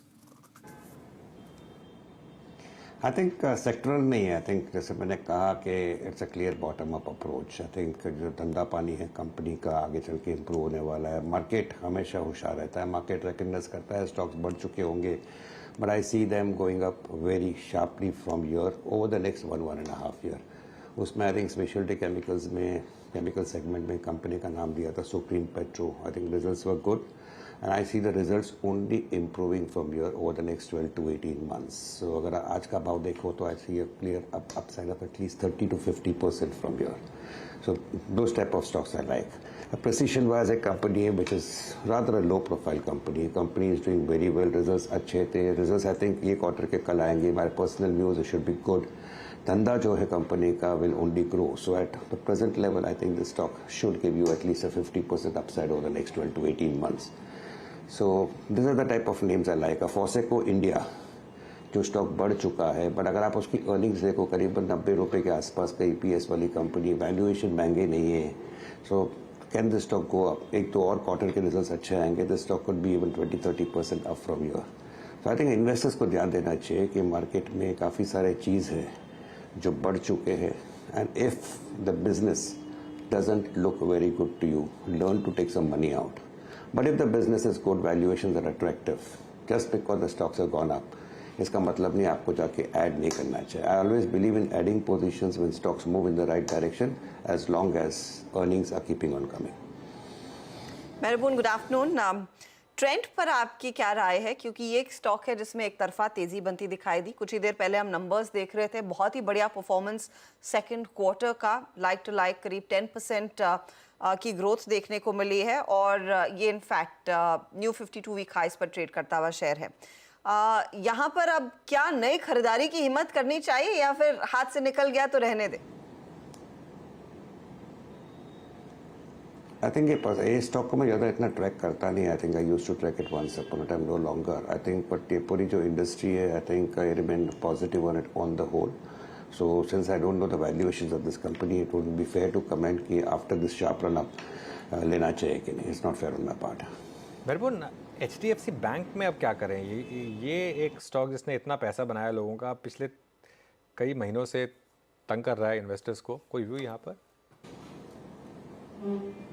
आई थिंक HDFC बैंक दूसरे नंबर पर अगर देखो तो कोटक बैंक ICICI बैंक ये तीन बैंक्स को आप क्लब कर दीजिए तो people are giving various names to this club unfortunately ये stocks are just not performing और ये बात HDFC बैंक की आई थिंक हमें अंडरस्टैंड करना चाहिए लॉट ऑफ कॉस्ट है gone up for the company for the bank and possibly this will get absorb somewhere over the next 1 to 3 quarters now ये भाव से इन्वेस्टर अगर लेता है will he make money I am quite sure he will but again जैसे मैंने कहा Anuj the problem in this market is people are becoming more and more short sighted दूसरी बात है कि अगर आप लोगों को कहो कि HDFC बैंक ले लो अगर मार्केट लुढ़कता भी है यहाँ से 100 रुपये और घटेगा अगले 1-2 साल में आपको 20-30-40% दिखेगा ये मार्केट में लोगों का मूड है ही नहीं people are just waiting for a bottom up approach stock बताइए स्टॉक बढ़ेगा हम बेच देंगे So HDFC Bank doesn't qualify in that category at all at the moment. ये stock underperform करेगा. If the market goes up, the stock can underperform for some more time to come. मेरे पास personally holding है, and this is a part of my core holding. So this stock is something which has not given me any returns, and I'm not expecting any returns from this for at least 1 to 3 quarters more. But comfort level काफ़ी high है, और ये level जो है, I personally believe that 5, 7, 8% downside is not a great big downside from here. Looking at the uncertainties all around us, including possibly election noise, which will start very soon. So HDFC Bank at the present level comfortable holding on. For those few investors जो बचे हैं market में, जो बहुत लंबी अवधि का सोचते हैं, उनके लिए स्टॉक आज के लेवल में आई वुड से 100 रुपये downside and may be 300-400 rupees upside over the next 12 to 18 months, which is a great return. But I don't think, as I mentioned, बहुत few investors ऐसे बचे हैं आज मार्केट में, because people are becoming more and more short-sighted, and I don't think the stock will do anything for the next 1-2 quarters. मेहबून, अगर आपके पास इस space में कोई स्टॉक या फिर कोई एंसिलरी स्टॉक होगा तो बताइएगा जरूर, अगर आप कंफर्टेबल हैं तो। रियल एस्टेट बहुत अच्छे नंबर्स आए इस बार, सेल्स बहुत अच्छी थी इस बार, मार्जिन्स थोड़े बहुत इफ्स एंड बट्स थे कुछ कंपनियों के साथ। बहुत सारी कंपनियों ने डीएलएफ जैसे आप देखिए पिछले 1 दशक में अपना पूरा का पूरा डेट खत्म कर दिया। साइकिल अच्छी है, पिछले 2 साल में प्राइसिंग बहुत स्ट्रांग रही है और वो सस्टेन भी कर रही है। कोई भी रीजनल या फिर नेशनल बेसिस पे अगर आप कोई कंपनी आपको पसंद आई हो रियल एस्टेट में? आई थिंक हमेशा कहते आ रहा हूँ, I think for quite some time that मेरा व्यू काफ़ी पॉजिटिव रहा है पिछले एटलीस्ट 1 साल से on the real estate pack. Main problem ये था जो रियल एस्टेट सेक्टर को था, जो इन्वेंटरी प्रॉब्लम था, इन्वेंटरी बिल्डअप हो गया था, वो I think possibly has been largely taken care of. So इसके कारण whatever we have seen is only upside for the realty sector. Surprisingly the demand continues to be quite robust, और इसमें हमेशा की तरह मैं नाम देते आ रहा हूँ, वो मैक्रोटेक डेवलपर्स, लोधा और Godrej Properties my best pick in the bigger names. I think लेकिन रियल एस्टेट अब ऐसा चीज़ हो गया आज के मार्केट में कि there are lot of names which are coming up because they have got huge land parcels and which are getting developed. इसमें even a name like Anant Raj is coming up, और trans India real estate is coming up, जो Allcargo की company है। So those type of names are possibly coming up, and I think there are reasons to believe that all this companies with the land parcel they have will possibly add on to the earnings over the next 1 to 3 years. So I remain positive on this particular pack. इतना कहूँगा कि non-believers जो थे market में, I think they have started believing in it, and somewhere this entire sector, especially the bigger names in the realty pack, थोड़े से अभी के लिए overowned लगने लगे, because quite a few people among us have become very bullish on this sector. तो मैं कहूँगा थोड़ा सा overowned है, थोड़ा सा pullback आता है, so people can look at it a little bit afresh. मेहबून, BSC लिया था क्या आपने या MCX? Personally, MCX, yes. I think Anuj, my view on MCX was very negative till about 3 months ago. ये जो सॉफ्टवेयर का प्रॉब्लम था, software का ये हुआ था, they were paying a very heavy price for it. When that problem got sorted out, ये एक अच्छा सा ट्रिगर बन गया था for the stock to go up. So करीबन 1900-2000 रुपये से आसपास से I personally am buying into MCX. Clear disclosure आज भी लिया है. So I'm going on adding to my positions, और मैं समझता हूँ ये लंबी अवधि के लिए possibly it could be a derby winner type of stock. So this stock can even be a 3,000 rupees or a 5,000 rupees stock. ये मेरा पर्सनल मानना है। धंधा पानी अच्छा है, Kotak is a decent shareholder in that.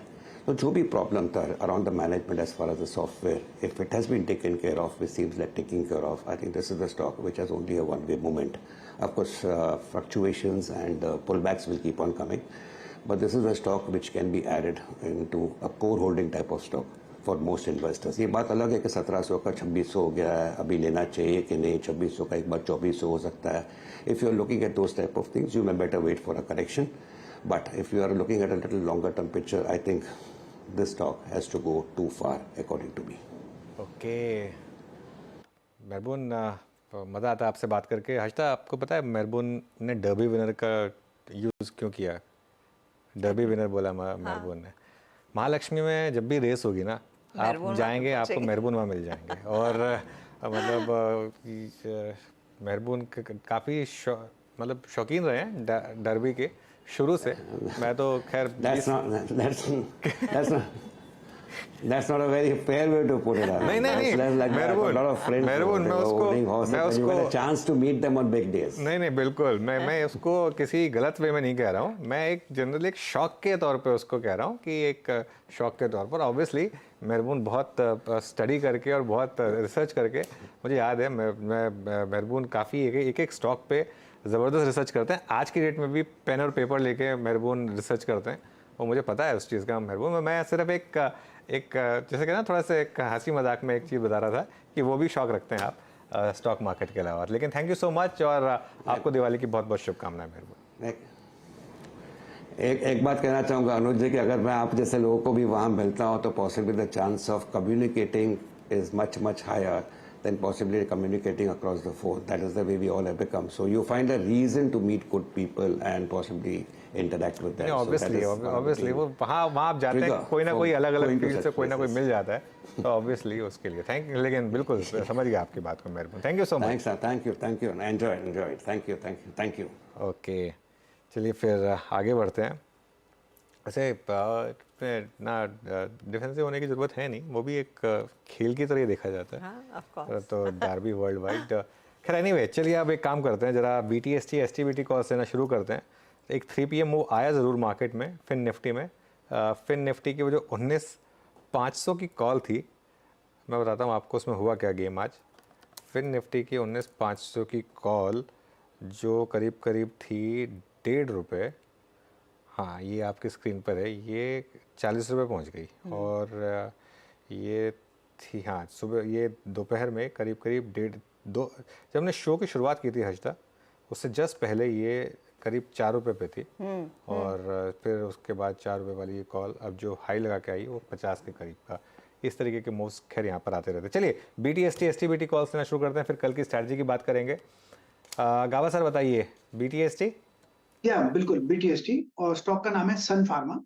1170 पर ट्रेड कर रहा है, स्टॉप होगा 10 रुपीज का 1160, पॉसिबल टारगेट 1200। सन फार्मा 1200 का टारगेट सन फार्मा बाय कॉल। मानस आपका ट्रेड BTST। देखिए मैं इंडसइंड बैंक में एक लॉन्ग पोजीशन लेके जाना चाहूंगा, क्योंकि अगर हम पैटर्न देखें तो स्टॉक ने ऑलरेडी एक ब्रेकआउट दे दिया इंडसइंड बैंक ने, तो करंट लेवल्स पे भी आप खरीदारी कर सकते हैं। इंडसइंड बैंक में फ्यूचर में ट्रेड करें।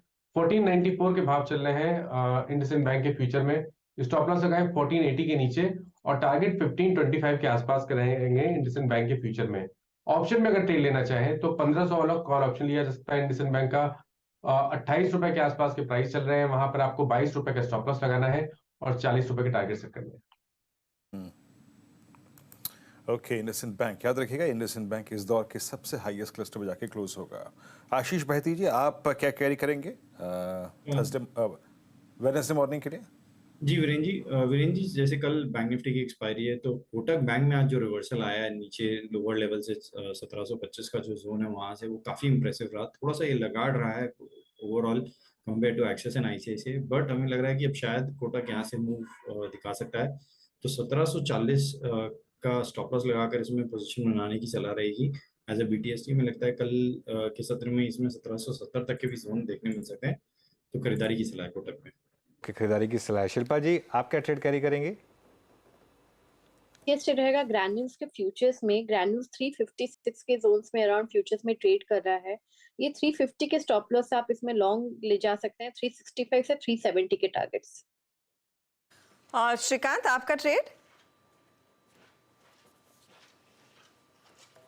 यहाँ पे मुझे लग रहा है कि J&K बैंक यहाँ पे कुछ लॉन्ग की पोजीशंस बनाई जा सकती है। पिछले 3 या 4 दिनों से अगर देखें तो इसमें एक रेक्टेंगल फॉर्मेशन बना है और उस कंसोलिडेशन का अभी ब्रेकआउट सॉर्ट ऑफ फॉर्मेशन बन चुका है। तो करंट लेवल से अगर इसे लॉन्ग करते हैं तो मुझे लगता है कि स्टॉक कम से कम 114 से लेकर 115 के लेवल्स दिखा सकता है। तो करंट लेवल से J&K बैंक को लॉन्ग करें और स्टॉप लॉस यहाँ पे रखें एट 105। 105 का स्टॉप लॉस और J&K बैंक में तेजी का ट्रेड। अच्छा, क्योंकि आपने वो थोड़ा सा कैश मार्केट वाला साथ छेड़ दिया है, एक स्टॉक जो मेरे नज़र में आया वो है सेंचुरी टेक्सटाइल। श्रीकांत इसको ट्रैक किया है क्या आपने? 1137 का भाव है, लगभग 4% ऊपर इस समय। बिल्कुल, इनफैक्ट हमारे जो टेक्निकल दिवाली के जो पिक्स है उसमें से एक स्टॉक सेंचुरी टेक्सटाइल भी है। और उसका सबसे बड़ा रीजन यही है कि ये स्टॉक ने जो पिछले साल में जो परफॉर्मेंस दिखा है उसमें और भी कंटिन्यूएशन देखने मिल सकता है। साथ ही साथ ओवरऑल रियल एस्टेट स्पेस में भी अच्छी तेजी बनी है। तो हमें लगता है कि ये स्टॉक टेक्निकली शायद यहाँ से कम 1350 से लेकर 1400 के लेवल्स दिखा सकता है।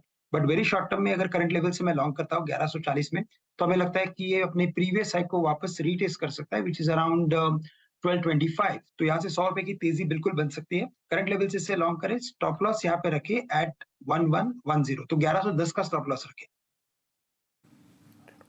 ओके, सेंचुरी टेक्सटाइल्स 1139 पे। अच्छा, रियल एस्टेट स्पेस में और जिसे हम कहते हैं ना जो मूव है उसमें एक ये भी स्टॉक बहुत शानदार मूव रहा, सूरो रियल्टी जिसे बोलते हैं। सेंचुरी टेक्सटाइल्स करीब 1139 पे, ये भी अपने करियर की जो ऑल टाइम हाई ट्रैजेक्टरी है उसी में ट्रेड कर रहा है। मीनवाइल अनुज और मैं जिस फार्मा स्टॉक पे सबसे ज़्यादा बात करते हैं उसमें एक ल्यूपिन भी रहा। आज याद रखिएगा सुबह सुबह इसने अपने इस दौर का 27 जुलाई 2021 के बाद का हाईएस्ट क्लस्टर छुआ, उसके बाद थोड़ा सा बैकफुट पे आ गया। बट अगर मैं जो बात कहना चाह रहा था कि अधिकतर जो फार्मा काउंटर्स हैं वो आज एक स्ट्रॉन्ग मूव लेकर क्लोज हो रहे हैं और 15268 पर निफ्टी फार्मा का आज ये क्लोज बहुत ही स्ट्रॉन्ग। और आप समझ लीजिएगा कि ये जो सितंबर 3rd वीक से जो स्लोपिंग डाउनवर्ड चैनल थी उसको उसने बहुत शानदार तरीके से एक बाइसेक्ट करने का अटेम्प्ट लिया है। शानदार क्लोज यहाँ पर। बट हर्षदा, कुछ भी कर लो, मेरे स्क्रीन पर बार बार लौट के एक स्टॉक आ रहा है, तो गेस कीजिएगा वो क्या है।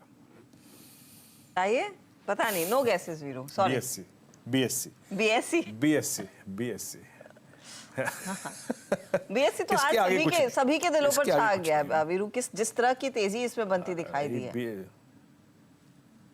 बिल्कुल, बीएससी और आपका एमसीएक्स को देख लीजिए जनाब। मतलब एमसीएक्स मतलब जब नए प्लेटफॉर्म पे शिफ्ट होने को लेकर कुछ जद्दोजहद चल रही थी, आई मीन कब बहुत सारे इफ्स एंड बट्स थे, उस वक्त करीब 1800-1900 की ट्रैजेक्टरी थी और ये जो 2200 से 2622 यानी लगभग 425 रुपये का स्विंग है, ये इसने मात्र 2 हफ्तों के अंतराल में तय किया। और कुछ स्टॉक्स जो कि अपेयर हो रहे हैं, एक बार डायरेक्टर साहब वो जो मार्केट ब्रेथ है ना वो रेडी रखिएगा। देखिए, जाते जाते बैंक निफ्टी का जो क्लोज है ना वो बहुत शानदार है 43,712। कैंडल ने क्या किया? कैंडल कल के लो को वॉलेट करके गई, लेकिन कैंडल ने 20 डेमा को फिर रिगेन किया और कल की कैंडल के हाई को ओवरटेक करके क्या शानदार क्लोज दिया। तो आज कोई फोर्स जो कि हम कल के लिए कैरी कर रहे हैं for expiry day of Nifty bank, it's Nifty bank. एक बार ब्रेथ लेके आइएगा, फिर उसके बाद कुछ और मुद्दों पर बातचीत करेंगे और देखते हैं कि ब्रेथ कैसी है। 46 long in comparison to I think yesterday. अगर मैं कल से तुलना करूं, यहाँ पर कल से तुलना करूं तो शायद थोड़ा सा कम है डेटा, क्योंकि कल लगभग जो कंसोलिडेटेड फिगर थी वो थी 154 के आसपास। आज हार्डली इट्स 86-87, शॉर्ट 42 पे और लॉन्ग अनवाइंडिंग 56 पे। तो ये जो लाल तबका है ये थोड़ा सा हार्ड हुआ है, टफ हुआ है, और वो इसलिए क्योंकि भले ही निफ्टी बैंक अपने एक सप्लाई क्लस्टर से दूर हो, लेकिन निफ्टी अपने एक सप्लाई क्लस्टर यानी 19,500 के बेहद नजदीक खड़ा है, हार्डली 100 पॉइंट का डिफरेंशियल है। बाकी trend, HPCL, IUC, labels, housing finance, Vodafone idea, यहाँ पर लॉन्ग बिल्डअप हुआ। सेकंड स्लाइड पे आइए, जो शॉर्ट कवरिंग के डेटा थे वो कहाँ पर थे? It's Alkem, Hindustan aeronautics, federal bank. आज फेडरल बैंक मानस की बहुत शानदार कॉल थी। सन फार्मा इस दौर के हाईएस्ट क्लस्टर में जाके क्लोज होगा। टोरेंट फार्मा देख रहे हैं आप, फार्मा में शॉर्ट कवरिंग थी, बहुत स्ट्रॉन्ग शॉर्ट कवरिंग थी। शॉर्ट बिल्डअप गोदरेज प्रॉपर्टीज में, भारत फौज, अपोलो टायर्स, सेल, कमिंस, इनमें आज शॉर्ट बिल्डअप हुआ। और जहां जरा लॉन्ग्स अनवाइंडिंग हुई, जहां कैश में कन्वर्ट हुआ प्रॉफिट, वो था मेट्रोपोलिस हेल्थ। यानी कल जो नतीजे खराब थे लेकिन सेक्टोरियल टेलविंड थी, डॉक्टर लाल पैथले भाग रहा था, ये चल पड़ा। बाकी अतुल, जीएनएफसी, ओबरा रियल्टी और कैनफिन होम्स, ये कुछ काउंटर जहां पर आज लॉन्ग अनवाइंडिंग हुई। हर्षदा, इंटरेस्टिंग मूव्स देखने को मिले हैं। कई ऐसे स्टॉक्स हैं जहां पर शॉर्ट कवरिंग और कुछ of course evidently long unwinding की तरफ बैठते हुए। निफ्टी बैंक आपकी स्क्रीन पर रखेंगे, 100 पॉइंट पूरे ऊपर है। मिड कैप इंडेक्स में 100 पॉइंट की बढ़त पर हम जाकर टिकेंगे और निफ्टी 19,400 की दहलीज पर इस समय ट्रेड करता हुआ, तो हल्का सा ऊपर नीचे, लेकिन हाँ यहाँ पर भी निचले लेवल से एक अच्छी खासी रिकवरी देखने को मिली है। अब सवाल यही है कि इस क्लोजिंग को कैसे रेट किया जाए और आखिरी 15 मिनट के लिए कुछ मौका है तो क्या होना चाहिए? अनुज, कैसे पढ़ रहे हैं आप? देखिए हर्षदा, बिल्कुल 2 चीज़ें हैं। निफ्टी में लॉन्ग कैरी करें। इवन दो लास्ट के कुछ मिनटों में बैंक निफ्टी में अच्छा मूव आया, उसमें फिन निफ्टी का भी काफ़ी इम्पैक्ट है, लेकिन निफ्टी में लॉन्ग कैरी करें। और अब आपका जो ट्रेलिंग स्टॉप लॉस है वो होगा आज का लो। मेरे ख्याल से लेवल गलत है, इसको हटाइए। आज का जो लो था निफ्टी का वो आपका स्टॉप लॉस होगा 19,319 327 ऐसा कुछ है, 329 के आसपास, 329 आज का लो है। उसमें एक अच्छी चीज़ है, कल का लो था 19,309 और जो हमने आज एक अप्रोच रखी थी कि आप 19,300 350 के आसपास खरीदिए और 19,290 का एक स्टॉप लॉस लगा दीजिए, तो वो ट्रेड अब आपकी ग्रिप में होगी, उस ट्रेड को आप कैरी करिए। अब आपकी ये होप रहेगी कि कल बहुत बड़ा गैप डाउन हो, नहीं होना चाहिए। आज देखिए इतने खराब ग्लोबल क्यूज़ के बावजूद मार्केट में बहुत बड़ा गैप डाउन नहीं आया, तो नहीं लगेगा वो स्टॉप लॉस। मेरे ख्याल से आपका नहीं लगना चाहिए, ये कहता हूँ नहीं लगेगा तो खैर किसी को नहीं बोलना चाहिए, नहीं लगेगा ये मान के चलिए। बैंक निफ्टी में अगर आप ट्रेड कैरी कर रहे हैं तो कल के ऑप्शन के हिसाब से ना करें, अगले हफ्ते के ऑप्शन ले, क्योंकि कल के ऑप्शन ना ऑलरेडी आज के आखिरी के आधे घंटे के सर्ज में काफ़ी ऊपर आ गए होंगे। तो एक मिस्टेक जो आप करेंगे ना, फॉर एग्जांपल मैं देख रहा हूँ बैंक निफ्टी की ऑलरेडी 44,000 की कॉल कल की जो काफ़ी दूर है वो ऑलरेडी 30-40 रुपये के प्रीमियम पे, उसका कोई मतलब नहीं है। तो अगले हफ्ते का मूव ले, क्यों? क्योंकि बैंक निफ्टी मुझे लग रहा है कि अगला मूव लीड करने की अब पोटेंशियल है। जिस तरीके से ICICI bank, Kotak, SBI, IndusInd bank, axis सब चले, सिर्फ एक HDFC बैंक नहीं चला, लेकिन HDFC बैंक कल चला था, तो उस हिसाब से अगला मूव बैंक निफ्टी में पॉसिबल है। और मिड कैप की आउट परफॉर्मेंस मुझे लग रहा है अभी भी कंटिन्यू करेगी, मिड कैप्स यहाँ से भी आगे कंटिन्यू करेंगे इस तरीके से, लेकिन निफ्टी में 100% आप कैरी करिए। आज का प्राइस पैटर्न निफ्टी का बहुत शानदार है। आज मार्केट ने एग्जैक्टली वो किया जो मैं चाहता था, एक गैप डाउन, फिर रिवर्सल, फिर वापस डे लो को रिविजिट करना, उसको तोड़ना, कल का लो नहीं ब्रिज करना और वहां से एक रैली दिखाना। एग्जैक्टली जो आपको चाहिए था आज वो हुआ है। अब ये मार्केट का टेक्सचर बहुत क्लियर है। अब यहाँ पर आप 19,520 और उसके बाद 19,800 की तैयारी निफ्टी पे कर लीजिए इसी महीने। ओके, तो ये फिलहाल आपके लिए आगे का आउटलुक। लेकिन अनुज एक चीज़ है, बहुत चुनिंदा हाई बीटा स्टॉक्स ने भाग लिया है, तो क्या ये मार्केट थोड़ा संभल कर चल रहा है या फिर ये साइन हेल्दी है? नहीं हर्षदा, मार्केट में ना इशू क्या है, मार्केट में बीच बीच में जो मूव्स आते हैं उससे लोग डर जाते हैं। जैसे बीच बीच में पिछले 2 महीने में 2 बार ऐसे मूव आ चुके हैं जिसमें मिड कैप में हजार पॉइंट की डिक्लाइन आई है। अब कहने को हम कह रहे हैं मिड कैप आउट परफॉर्मेंस कर रहे हैं, लेकिन अगर आप 2 महीने का ट्रेंड देखेंगे तो 2 महीने में मिड कैप ने आउट परफॉर्मेंस नहीं किया, क्योंकि वो बीच में वो 2 दिन आगे थे जिसमें मार्केट काफी गिर जा रहा था मिड कैप्स। तो वो बीच बीच में आते रहेंगे, वो जो एक वन वे तेजी थी मिड कैप्स की वो बंद हो गई है। बीच बीच में ऐसे मूव आते रहेंगे, वो आपको थोड़ा संभल के चलना है हाई बीटा में हमेशा। और हाई बीटा स्टॉक्स अगर आप ले रहे हैं तो अपने आप को हमेशा हेज करिए प्लीज, इस चीज़ में मुझे कोई मतलब डाउट नहीं मेरे माइंड में। लेकिन मार्केट में तेजी है, तेजी का ट्रेड अनडाउटेडली है और मोमेंटम अच्छा खासा मार्केट ने पकड़ लिया। अच्छा, कुछ स्टॉक्स देखिए जो फ्रेश 52 वीक हाइस पर है। सन फार्मा, इंडसइंड बैंक उसमें शामिल है। ट्रेंड की हम बात कर रहे थे, सन फार्मा पर मानस अगर एक ट्रेड दे सके, यहाँ पर ये जो मोमेंटम बना है, अब अगला पड़ाव क्या रहेगा? देखिए इसमें कोई डाउट नहीं कि फार्मा में बहुत स्ट्रेंथ है, और अगर हम सन फार्मा के चार्ट देखें तो यहाँ पर अगर आप वीकली चार्ट देखेंगे तो वहां पर आपको एक क्लियर कट फ्लैग पैटर्न का ब्रेकआउट दिखेगा, क्योंकि अगस्त से स्टॉक कंसोलिडेट हो रहा था 1100 पे, स्टॉक पे 1150 के आसपास 1100 के आसपास रेजिस्टेंस फेस कर रहा था स्टॉक, लेकिन आज ये लेवल्स ब्रीच हुए हैं। ये फ्लैग पैटर्न का ब्रेकआउट है। पोजिशनल बेसिस पे अगर हम बात करें तो करंट लेवल्स पे भी आप खरीदारी कर सकते हैं। स्टॉप लॉसेस 1150 के नीचे रहेंगे, टारगेट 1210 से लेकर 1225 की रेंज में हो सकता है। ओके चलिए अब कुछ और स्टॉक्स देख लेते हैं। ट्रेंड देखिए अब फिर से एक बार, बीच में हल्की सी प्रॉफिट टेकिंग आई, लेकिन जैसी वो प्रॉफिट टेकिंग आई उसमें फिर से फ्रेश बाइंग और अब 9% ऊपर ये स्टॉक और एकदम डे हाई पर।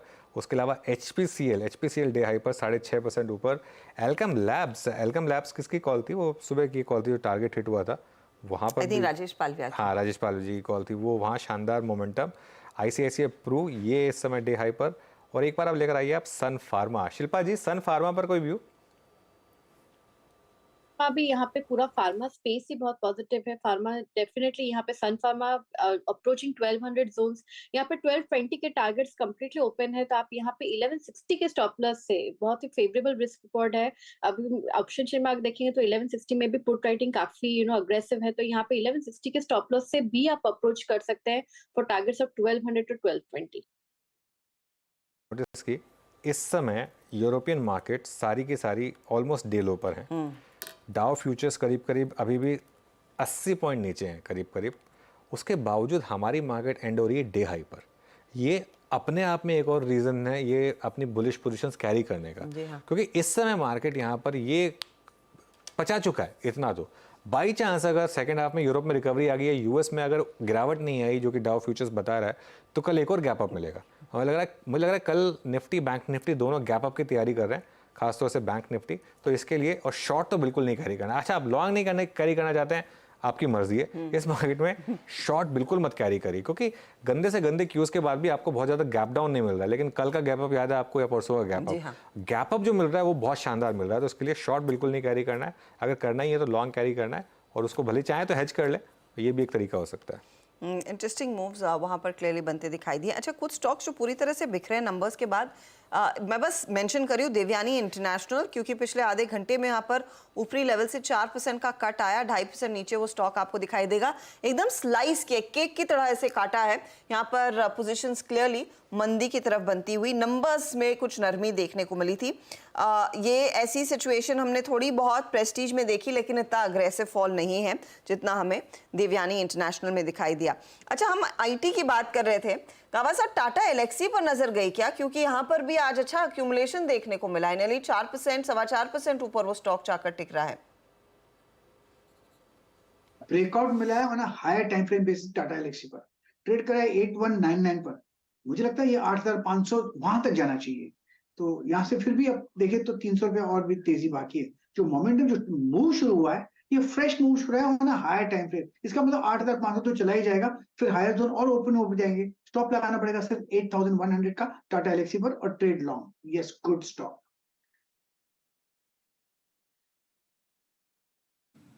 ओके, इस बीच याद रखिएगा बैंक निफ्टी अब 43,785 को स्ट्राइक करता हुआ डे हाई के जोन में। और एसबीआई पे जो बात हुई थी, एसबीआई सुबह भी बात हुई थी, इस शो में भी बात हुई, अब ऑलमोस्ट 580 के जोन में आके क्लोज हो रहा है। मतलब ये है कि आज एसबीआई जो कल नहीं कर पाया पोस्ट अर्निंग्स, आज करता हुआ a close above all moving averages. And specially अगर आप देखें तो आज का लो है rising 20-day exponential moving average और साथ ही साथ 200-day एक्सपोनेंशियल मूविंग एवरेज। मानस, मैं शायद ये तीसरी बार प्रश्न पूछूंगा, बट अब कोई कॉल कैरी करना चाहेंगे आप निफ्टी बैंक के बिहेवियर को देखते हुए और निफ्टी के साथ, ये निफ्टी बैंक के साथ एसबीआई के इस क्लोज को देखते हुए? तो डेफिनेटली बैंकिंग में आप बिल्कुल कॉल ले सकते हैं। मैं अगर बैंक निफ्टी की बात करूं तो आई थिंक अब आपको यहाँ से 750 से 800 पॉइंट की तेजी बिल्कुल देखने को मिल सकती है। तो 30 नवंबर वाला कॉल ऑप्शन 44,000 वाला वो आप ले सकते हैं। आई थिंक उसके भाव 470 रुपए के आसपास चल रहे हैं, वहां पर आप खरीदारी करिए। एक पोजिशनल स्टॉप लॉस 340 रुपए के नीचे लगाइए और टारगेट 700 रुपए के सेट करिए बैंक निफ्टी में। अगर हम बैंकिंग की बात करें तो आईसीआईसीआई बैंक प्राइवेट बैंकिंग में अच्छा लगता है, और एसबीआई के बाद मैंने पहले भी की। दोनों स्टॉक पे ध्यान रखिए, यहाँ पर कॉल ऑप्शन और फ्यूचर में डेफिनेटली लॉन्ग साइड पे ट्रेड लेना चाहिए।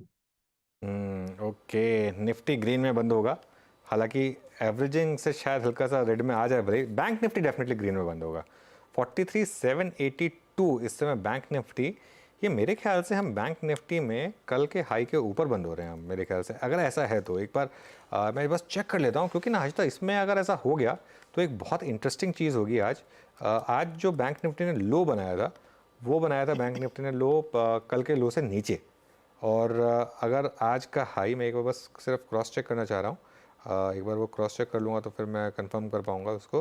हाँ, कल का हाई था आपका 43,648 और आज हम, हाँ बिल्कुल, तो आज बैंक निफ्टी ने एक आउटसाइड बार बनाया है। मतलब आज का हाई कल के हाई से ऊपर, आज का लो कल के लो से नीचे। ये बहुत इंटरेस्टिंग सेटअप होता है, बहुत इंटरेस्टिंग सेटअप। ये एक तरीके का ट्रेंड रिवर्सल भी हो सकता है यहाँ पर।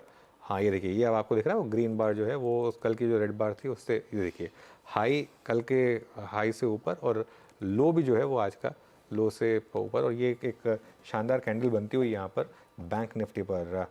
गाबा सर, बैंक निफ्टी तैयार है क्या अब एक अगले मूव के लिए? ये जो बार बना हुआ है, ये ब्रूट फोर्स नजर आता है, बिल्कुल ये रिवर्सल बार है और ये कंटिन्यूशन बार भी कह सकते हैं। आई थिंक बैंक निफ्टी बहुत ही स्ट्रॉन्ग बार है। निफ्टी भी बुरा नहीं है बार, इनफैक्ट मैं कहूंगा निफ्टी का बार एक पॉज मोड पर है और उसके पहले एक एनर्जी बिल्टअप है in the form of a gap. तो मेरे ख्याल से निफ्टी भी लगता है 19,500 की तैयारी कर रहा है और बैंक निफ्टी तो यस 43,900 पॉसिबल है। बिल्कुल अच्छा। हर्षिता के पास वॉल पे जाने से पहले एक बार ट्रेंड वापस स्पॉट कर लेते हैं। हर्षिता, जो हमने कहा था कि एक अपर सर्किट वाला जो प्राइस था 2456 का, वो पॉसिबल है 2447, 9.5%। हमारे पास अगर 2-3 मिनट और उसके बाद होते ना तो लगा भी देते शायद। हाँ, ये अपना, लेकिन वॉल पे चलते हैं आज की क्लोज के लिए। 2460 तो फ्यूचर्स में हाईस ने छू ही दिया, लेकिन एक बहुत ही इंटरेस्टिंग सेशन आज का रहा है, जहां पर फर्स्ट हाफ थोड़ी सी मुनाफा वसूली देखने को मिली थी, मार्केट थोड़ा सा कॉन्ट्रैक्ट हो रहा था। सेकंड हाफ में हमने देखा है तेजी आई है, 162 पॉइंट की बढ़त निफ्टी बैंक में। निफ्टी 19419 के लेवल्स पर जाकर टिकता हुआ, और साथ ही साथ निफ्टी IT और मिड कैप इंडेक्स में आप देखेंगे तो वहां पर रुझान खरीदारी का बनता दिखाई दिया है। आज हमने देखा है फार्मा कंपनियों में अच्छी तेजी बनी, सरकारी बैंक सरकारी कंपनियों में अच्छी तेजी बनी, तो वो दो कोहेसिव पॉकेट्स थे जहां पर स्ट्रेंथ देखने को मिला है। निफ्टी का फार्मा इंडेक्स आप देख रहे हैं करीब करीब 208 पॉइंट ऊपर जाकर टिक रहा है।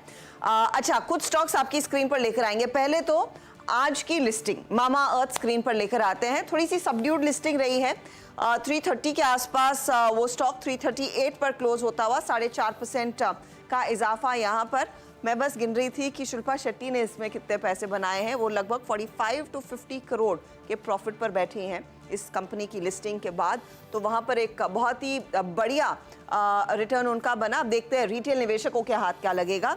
ये आज की लिस्टिंग है। दो स्टॉक्स जिनमें हमने काफ़ी एक्शन देखा है आज, एक तो BSE और MCX, दोनों ही काउंटर्स आपकी स्क्रीन पर लेकर आएंगे। BSE में जाते जाते 8.5% तक का इजाफा, 2020 पर वो स्टॉक आकर टिका है। 2616 पर MCX नियरली 2% के गेंस उधर भी बनते दिखाई दिए हैं। कुछ और काउंटर्स में आप ध्यान दीजिएगा। एल्केम लैब्स आज वायदे का टॉप गेनर था, वहां पर एक अच्छा खासा मोमेंटम देखने को मिला है। सभी ऑयल मार्केटिंग कंपनियों में BPCL, HPCL, IOC तीनों में अच्छी खासी रुझान खरीदारी की बनती दिखाई दी। 5% ऊपर IOC, BP, HP भी आपकी स्क्रीन पर आ जाएगा। HP में 6.5% के गेंस, और BPCL भी तेजी की तरफ ही रहा है। आज 1.5% का इजाफा उधर देखने को मिला। लेकिन आज का हीरो तो ट्रेंट है। अपने बढ़िया नंबर्स के बाद स्टॉक ने नियरली 9% तक का इजाफा दिखाया है। 2445 पर फ्रेश 52 वीक हाइस पर ये स्टॉक जाकर अपनी पारी खेलता हुआ दिखाई दे रहा है। आपके लिए लेकर आते हैं हीट मैप, और उसमें आपको साफ अंदाजा लगेगा कि किस तरह की ब्रेथ रही, किस तरह के तेजी के ट्रेड्स। कल आपको याद होगा स्क्रीन पूरी हरी थी, बस 4-5 स्टॉक्स छोड़कर। आज कुछ स्टॉक्स में मुनाफा वसूली हुई है, लेकिन तेजी की तरफ ज्यादा ट्रेड्स बैठे हैं। सन फार्मा पूरे कंट्रोल में, खरीदारी में जो मैं फार्मा कंपनियों का जिक्र कर रही थी। डॉक्टर रेड्डीज वहां पर तेजी में दिखाई दिया है। सिप्ला में अच्छा खासा एक्शन बढ़त का बना है, तो ये कुछ स्टॉक्स है जहां पर तेजी बनी है फार्मा साइड पर। आप देखिएगा बैंकों का क्या हुआ। स्टेट बैंक ऑफ इंडिया की अगुवाई में तेजी रही निफ्टी बैंक में 1.1% ऊपर। SBI के बाद कोटक, ICICI, एक्सिस जैसे काउंटर्स थे जहां पर स्ट्रेंथ देखने को मिली है, और इन काउंटर्स ने दरअसल आज की तेजी अपने नाम की। हीरो, बजाज फाइनेंस के लिए थोड़ा सा डाउन डे है। उस QIP के अपडेट के बाद हमने देखा है कुछ मुनाफा वसूली होती हुई 7500 के नीचे ट्रेड कर रहा है, लेकिन क्लोज एक अच्छा है, 5 पॉइंट ऊपर ही सही, लेकिन एक डिसेंट क्लोज 19417 पर इंडेक्स जाकर टिक रहा है निफ्टी का, और निफ्टी बैंक करीब करीब 150 पॉइंट ऊपर। एक ये आज का दिन साबित हुआ है तेजी की तरफ ही क्लोजिंग पर। चलिए फटाफट से लेकर आते हैं सीधा सौदा में। हमारे दोनों ही खिलाड़ी आशीष और नीरज के बीच जो मुकाबला था, रेपको होम नंबर्स अच्छे, भागा स्टॉक। रैडिको, इंडोकाउंट अच्छे नंबर्स पर आशीष ने तेजी की तरफ रखा। कैमलिन फाइन नंबर्स में कुछ वीकनेस थी, वो स्टॉक 7% करेक्ट हुआ है। नीरज ने शोभा मंदी की तरफ रखा था क्योंकि नंबर्स वीक थे, लेकिन अच्छे नंबर्स पर RR काबेल, श्रीराम पिस्टल्स और IFGL रिफैक्ट्रीज जैसे काउंटर्स चुने, और RR काबेल देखिए 8-8.5% से ज़्यादा की, लगभग 9% तक की तेज़ी यहाँ पर बनती हुई दिखाई दी है। तो ये है फिलहाल आज का सत्र। 19417 पर निफ्टी जाकर टिकता हुआ। बिल्कुल। तो खैर अब कल इंटरेस्टिंग सेशन होगा, क्योंकि कल बैंक निफ्टी की एक्सपायरी और आज मोमेंटम था बैंक निफ्टी में, तो कल फिर जुड़ेंगे और देखेंगे कि ये मोमेंटम यहाँ से कंटिन्यू करेगा या नहीं। वीरू